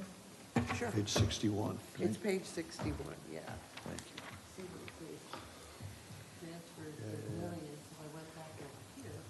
Between department to department, I would suspect, right? Okay, so if you're prepared to have some discussion, we can do that. I would like to hear from Khalid first and see what his take on this meeting, what he got out of it, to make sure that there's no miscommunications or misinterpretation of what the consensus is of the 4 of us, so that he can go back and sharpen his pencil, so to speak. All right. All right, without objection? Okay, go ahead there. Okay. The first one that I got, it was no personnel increases except in public safety and attorney's office. What was the second one? The personnel increases except in public safety and attorney's office. See, now, I would disagree. I'd rather, if I had to choose between attorney and cyber, I'd take cyber. I'm just going of what was mentioned. I'm not Okay. making, I'm just going by what I heard on the dais, and then you guys tell me what, if you have a Should we consensus on vote that. on or not. that and go at each time? We can't You vote. can't vote today, we have to go by consensus. Thank you. You know, that was my put, and I'll continue to stand by that in this particular year. The discussion point Lisa brings a good one. Cyber is a form of public safety. But I know all of them are worthy. I know all of them are worthy. It's nothing to do with the qualifications, it's everything to do with the tight budget year. But yes, that's my put, Colin. I don't know how you do it without unification of the commission. Well, that's why I'm mentioning because I've heard them from, so I just want to make sure if that's what you want, then I will move in that direction, so. I would agree with that statement that Mayor Cleveland, but add cyber. So you'd go for public safety plus attorney plus cyber.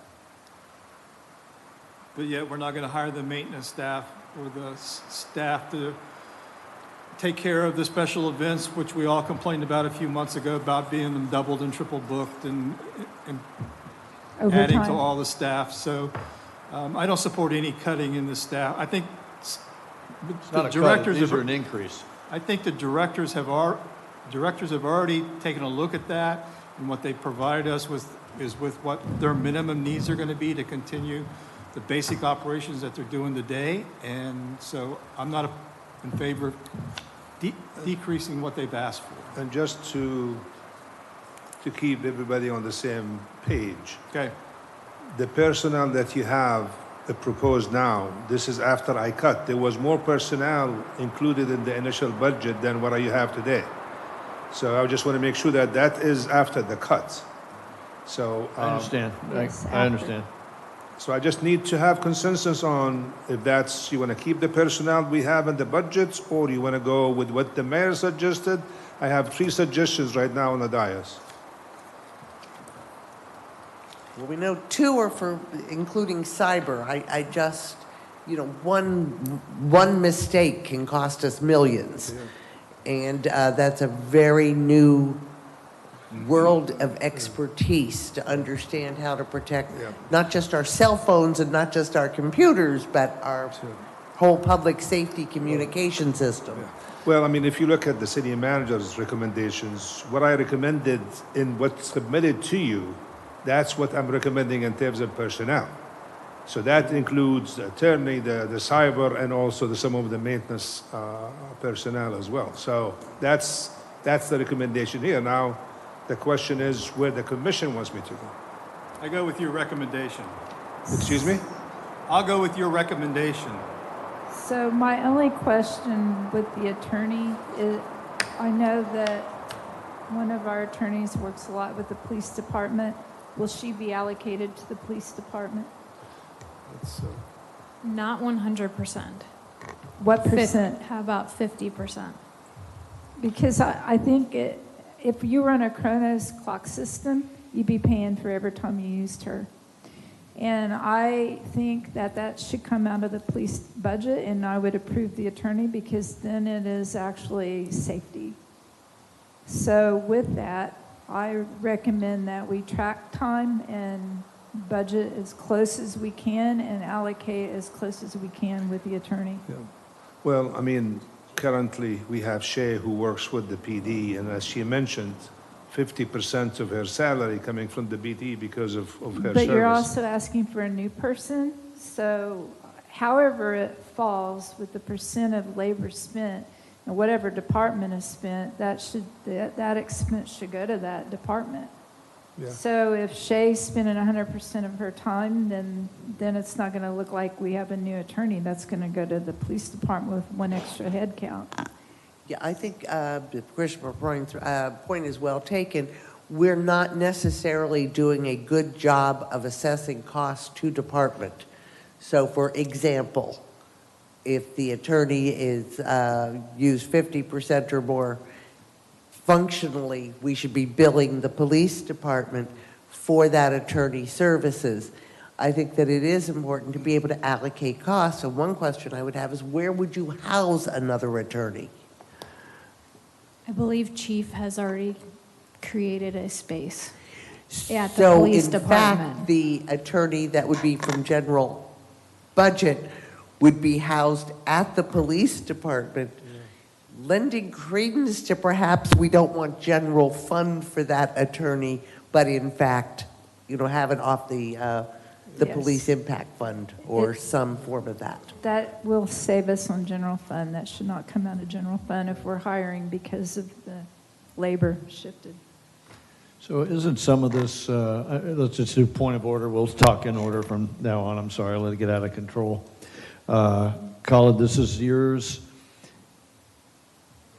Carrie was adding amplification, and I think this was about how we allocate and budget for and appropriately keep track of time rather than the demand signal that the legal department is under that says, I got work for 3 and I've only got 2, regardless of how it's allocated, unless the funding is different. Now, if the funding is different because we can use some special police impact fund or something like that, then that's a game changer. But if it's just straight up attorney time, she's either going to contract for it on the outside or we'll buy it on the inside and keep it. There'll be an economy of scale there, in my view. Just keep in mind, Mayor, police department is under general fund. Yes. So whether you assign it to the PD, whether you assign it to any other department, if it's going to be a general fund, I mean, it doesn't really make a big difference. What makes a difference is if she is being charged to the PD, whether 50% or 100%, the only thing is it's coming out of her budget to their budget. So really it doesn't help the budget itself because it's all general fund. All right. Commissioner Martin, have you got a comment? Yeah, I think it's important to understand the cost of each department.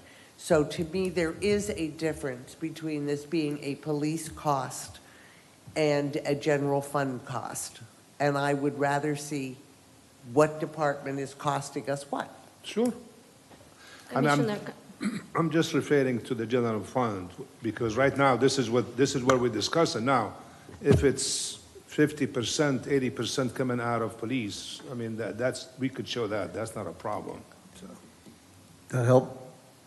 Yes, I think we want clarity on what department is costing what.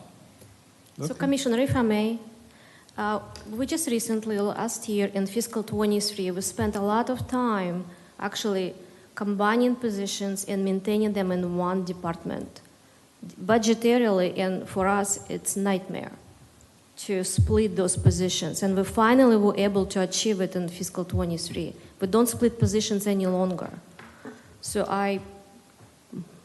from our perspective, finance and HR, it's very, very time-consuming split the positions. Yes, so I think what I hear you saying, Natalia, is that the accounting of, you have singled up and unified as many work centers or project centers. All of them, yes. And that's wonderful.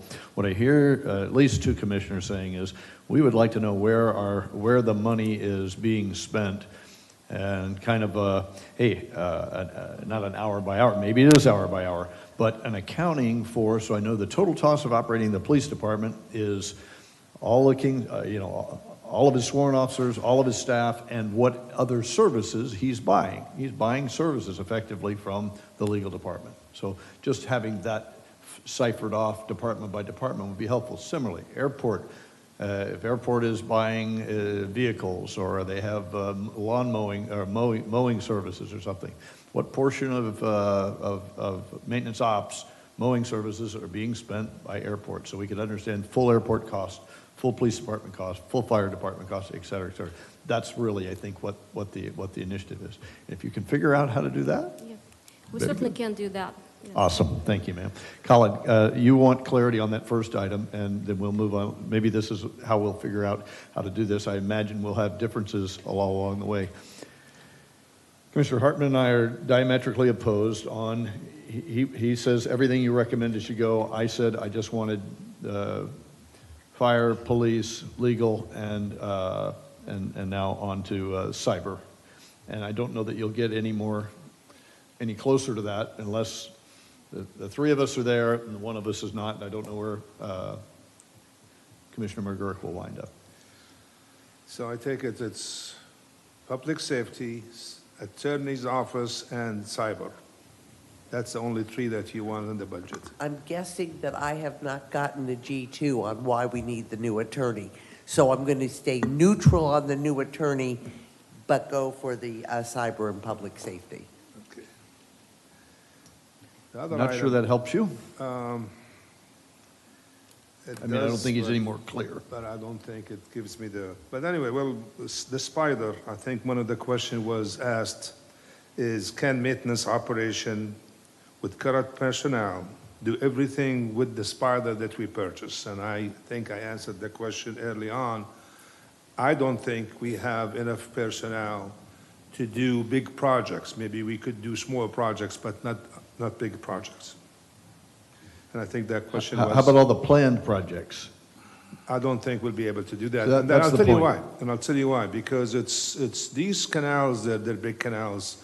And just think about all the silt that is going to come out. So it's not something that we are trained or we are equipped to handle.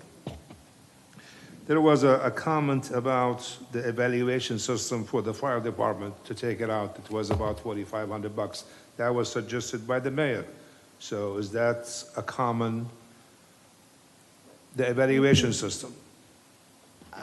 Yeah, I'm okay with that. If you remember the comment, I'll put it in context, was I wanted I don't mind the beta test, but I would prefer that whatever best practice we have under our rating system, our performance evaluation system, it to be used ubiquitously around the city, not voluntarily, Department X does it this way, Department Y does it this way. And so, because the fire department got a chance to offer it up to everybody, and not every director said, yep, I'm in. That's where I walked away from them at $4,500. It's not a lot of money. It's the principle of finding a best practice and using it all over the city. So if you don't spend the money to test it, how do you know it's going to work? I thought what I heard from Heather was the other directors didn't buy off on it because it was a new program that was being beta tested, and nobody really knew what the productivity was going to be of that certain program. So it's, at some point in time, you have to try it to see if you like it, and if you don't like it, you just don't renew it. So Certainly one way to do it, or you can have the demo, you can have the guy come in and do a demo for the entire organization, say, here's how it works. Could I ask a question? I just wanted to know, on this particular program that was selected by the fire department, is it not appropriate for citywide? Or, I mean, is it something that should be your department only? Or is it one that was sort of looked at by other departments and said, yeah, no, we're not there? So we did a demo with 5 directors. We had police, Okay. maintenance ops, leisure services, myself, and fire. We did a demo, and so we were able to see the program. Everybody got to see its functionality. The issue that I think we've talked about before is that we are not doing evaluations consistently enough throughout the entire city. That's my team's first thing that we want to work on. So is the pushback against doing evaluations, period? No. Or is it against this program? No, it was, I think that this program, the reason fire wants to use it is because it has capabilities that our current paper evaluations don't have. That's something that we can develop and we can do. It has not been on the top of the list since I've been here. It's something that the mayor has been very clear that he wants that to be. My team is working on developing systems. I've been working with the police department to redo their evaluation so that they can work on it. So this program is something that, for many reasons, due to the time that the fire department has versus some other departments, due to the fact that they already do their annual evaluations very consistently, they would like to now move into doing more semi-annually and maybe quarterly and even monthly evaluations more consistently. So as a whole, I don't think the rest of the city is there.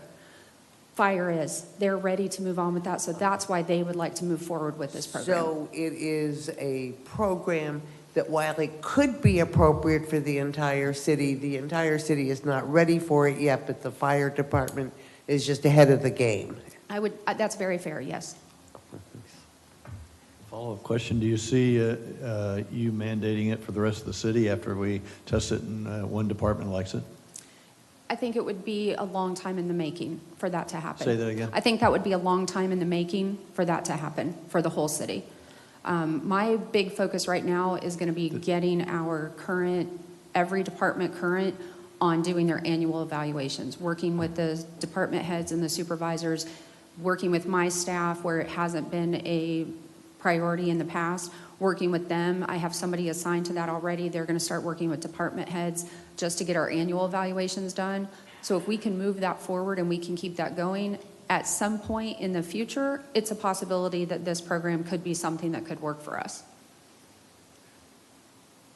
I'm sorry for my ignorance. It's okay. Seems rather binary. Where I come from, both in government and in industry, it wasn't an optional that you maybe did something and maybe did not. And when it comes to performance or pay, everybody got paid. Everybody was assigned to perform and got evaluated on that. Are we saying that our city, we do not evaluate performance? I wouldn't say that we don't. We do not do it as consistently as we should. We need to work on that. Okay. And so, meanwhile, the fire department's at a world-class level of performance. If they're talking about quarterly and monthly, that's awesome. Yes, they are much ahead of the rest of the city. And for you that have no work. plans to make that accelerate through the rest of the city? I would like to. I would like to just get everybody on board and get us to be very consistent with our requirements that we have in place right now. I would think if the city manager said do it, everybody would do it. Yes.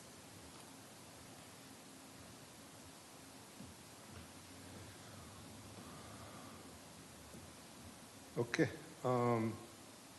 Next item is, So what, did we solve that? Because I've heard 1 and 1, but I haven't. Oh, I'll yield. Okay. I'll yield. I think it's, Be back next year. Okay. so we're keeping that evaluation system for now. The next item, there were comments made by Commissioner McGurk and the mayor to pull the capital items that we have no reimbursement for. The only a couple of items that I could have, I guess, delineate on the list that we had was the pickleball court and also the skate park. One was $500,000 and was $250,000. The pickleball court, it's already under design. They're doing the survey. The skate park, they're supposed to be submitting a grant application coming up soon. So that's the only two items that I've seen, and that there was I think a little minor item there, but it wasn't a big significant amount. So is that a consensus on the commission? And I will prepare the list based on the general fund only, and coming back to you with some suggestions. Is that what I understood first? So where I was, and I believe where Commissioner McGurk was if there was a significant, we're looking for big muscle movements here, and this is not that. This is chump change by comparison.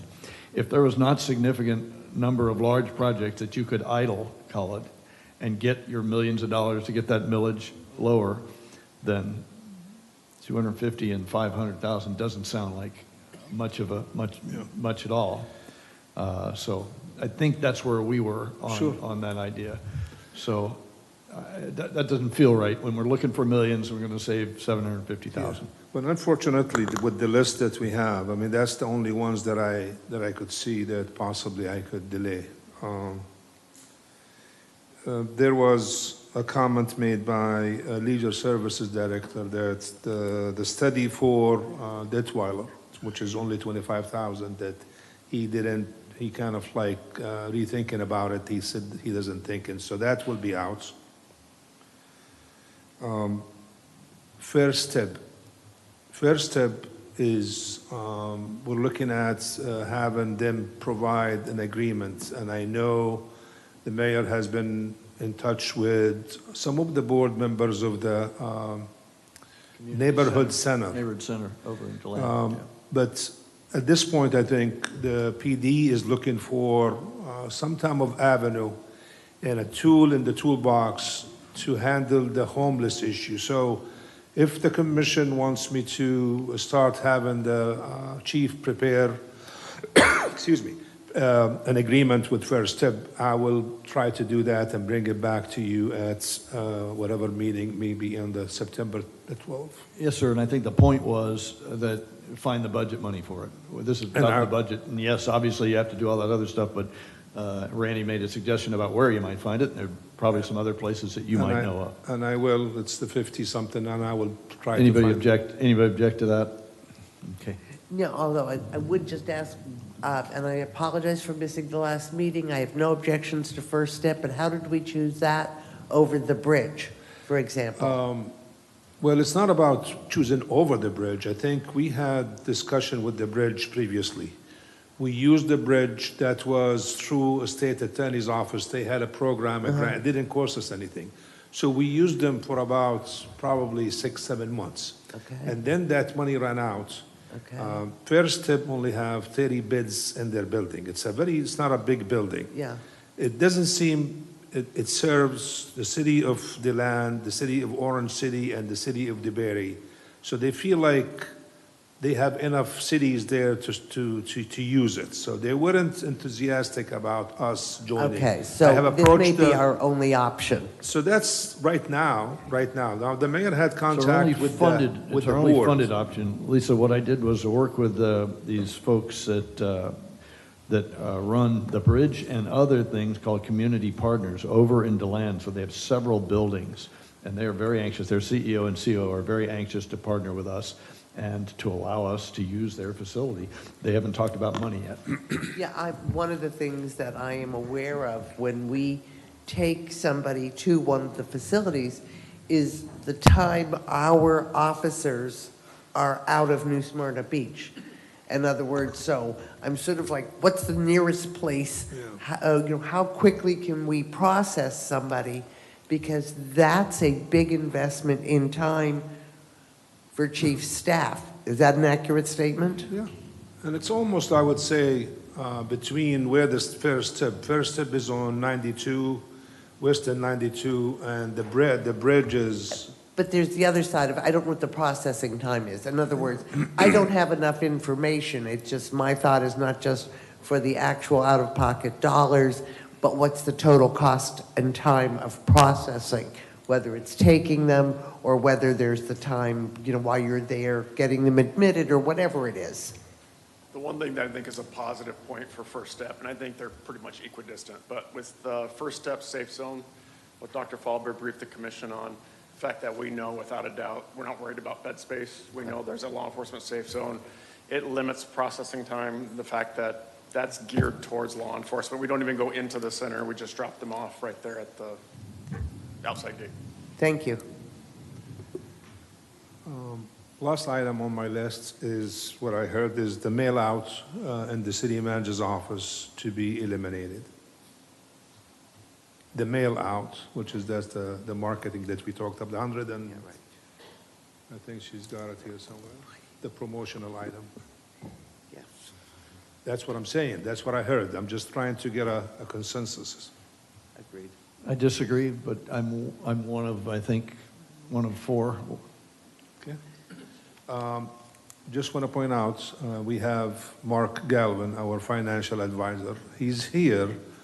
He has asked me, we saw him at the conference. So just in case if you have any questions about the financing of, if we need to finance some of these projects, he's available here.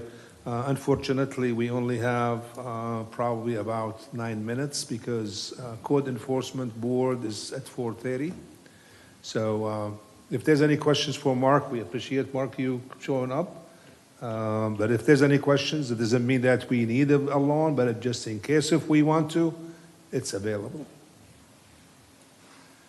That's all I have at this point. So, Okay. did I miss that helps, anything? And we have 20 minutes basically for the commission to have any discussion that you'd like to have. And again, I go back to setting the table of, we're on course with what he has just proposed of being just at the millage that he has, that we voted on. And no projects of merit of size having come off, and pending your special interest items, it sounds like where we're headed is toward the 4.5 whatever millage increase. So we'll start with discussion. Commissioner Perrine, would you like to go first? The only two items that you didn't bring up were the last two on the capital projects, Pine Island and the other, to remove those last two. Well, that's the ones that I said I will come back and I will have Those removed? either removed or we could just use the general fund reserve. So depending on where we stand, we submitted for 2 grants applications for both of them. One with the federal government and one with the county.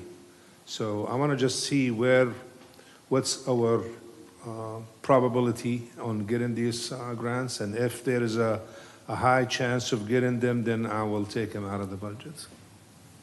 So I would not be in favor of a loan for that. Commissioner Perrine's other point was making sure there are funds for search for replacement city manager and potential for having 2 in the box at some period of time. So put that on your list. Commissioner Martin. Just my understanding of the projects were I'm not in favor of taking a loan out for anything. I don't even want to see projects that we don't know where we're getting the money from.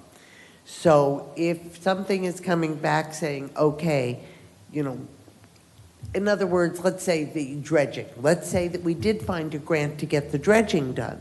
Now bring it to us saying, okay, here's a project and here's where we're going to get the funding. But we don't need to consider that now since we don't know where the money's coming from. Is that fair? Fair. Okay, thank you. Okay. Vice Mayor. So I certainly don't support the max millage rate that we published. That's where we're on the way to. You know, I truly would like to get it down to a single digit rather than double digit. And with what some of the changes that and that was the budget as it was presented to us back in July. You've already made cuts, you've cut some staffing, there's some other cuts in there. There was some question about some of these capital projects, whether there was going to be carry money over from this year to next year, so there may be some leftover dollars from this budget cycle that can go towards some of those things. So until I get those answers, you know, don't have enough information. So once that comes across, I think for the first meeting, I'll have a little better idea where we are, total dollars coming in and total dollars going out. But to Mark's point, I think the fire trucks are a very important issue in that we can either pony up now and figure out a way to do it, or we're going to pay $300,000 more in a year from now if we order them at that point in time. So I would be interested to hear from Mark about if we're going to do a loan on whether it's a loan or a bond on that. I don't know what the total dollar was. And 3 million something. I think it's a 3, but you know what I did too is I have asked Sean during the break is to reach out and ask if we have to pay the entire amount up front. Like, can we just maybe to order the fire trucks, but I don't have to come up with 3 million, maybe like 600,000 or 500,000. And when he checked, they need to have a purchase order in order for us to order the fire trucks, which means I have to have the entire funds available when I have the purchase order to order them. So that makes it a little bit difficult than what I was thinking if I pay just a small portion of it rather than Make pay a the whole down payment. amount. You can't. You have to pay you have to have the whole already. You have to pay 100% in advance.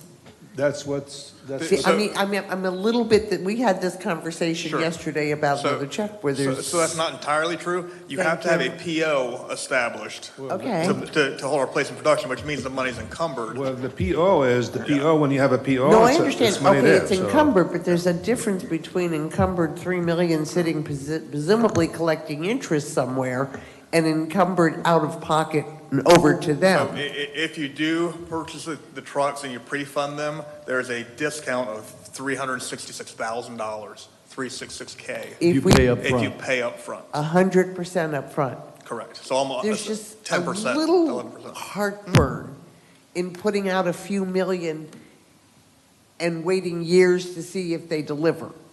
Well, everything's secured by a performance bond, so they will deliver or the insurance company pays us. Oh, that is a comfort, thank you. So before we get Mark to talk, I want, Commissioner Hartman brought up a good one, and it was a go-do that we haven't solidified as a consensus. I heard him say, square me away if I'm wrong here, that he'd like to see a single-digit increase rather than the double-digit increase. Is that right? Yes. Is that universally held? It is for me. If it's possible, but I'm not going to have some of these projects put us in jeopardy if we can't do that. If it jeopardizes safety, infrastructure, anything like that, but so far, I haven't heard us sacrificing Yeah, that to happen. Sure, given our priorities, if that was possible, we'd like that, we'd like to do And I that. would like to get some clarity on single digit of the percentage increase or single digit of what? Of a percentage increase. Okay. Now, 9.9 is good, 10 is not good. okay, so if I give you 9.9 is fine? 9.999 is better than 10. But I will, based on the cuts, Mayor, when I bring back the thing, and I think will probably be lower, but I'll see what happened there. But I appreciate Vice Mayor's. We wanted to be totally clear. And did you have another one, Randy? No, I was, You want him to go? yeah. All right, very good. Hi, Mark, thanks. For the record, my name is Mark Galvin with Hilltop Securities. As it relates to the fire trucks, what we looked at before was a bank loan or a quote / lease. It all depends on the type of financing structure that is finally gives you the best interest rate. But under that scenario, we're looking at a 10-year financing. At the time, if you just decide that you're going to refund, first of all, you're not doing a bond issue. A bond issue for $3.6 million would be cost prohibitive. And so therefore, especially when you're dealing with only a 10-year life of a piece of equipment, bond issues are great if you're going to go out large dollar amounts and you're going out for 30 years. A bank loan would be cost effective for you.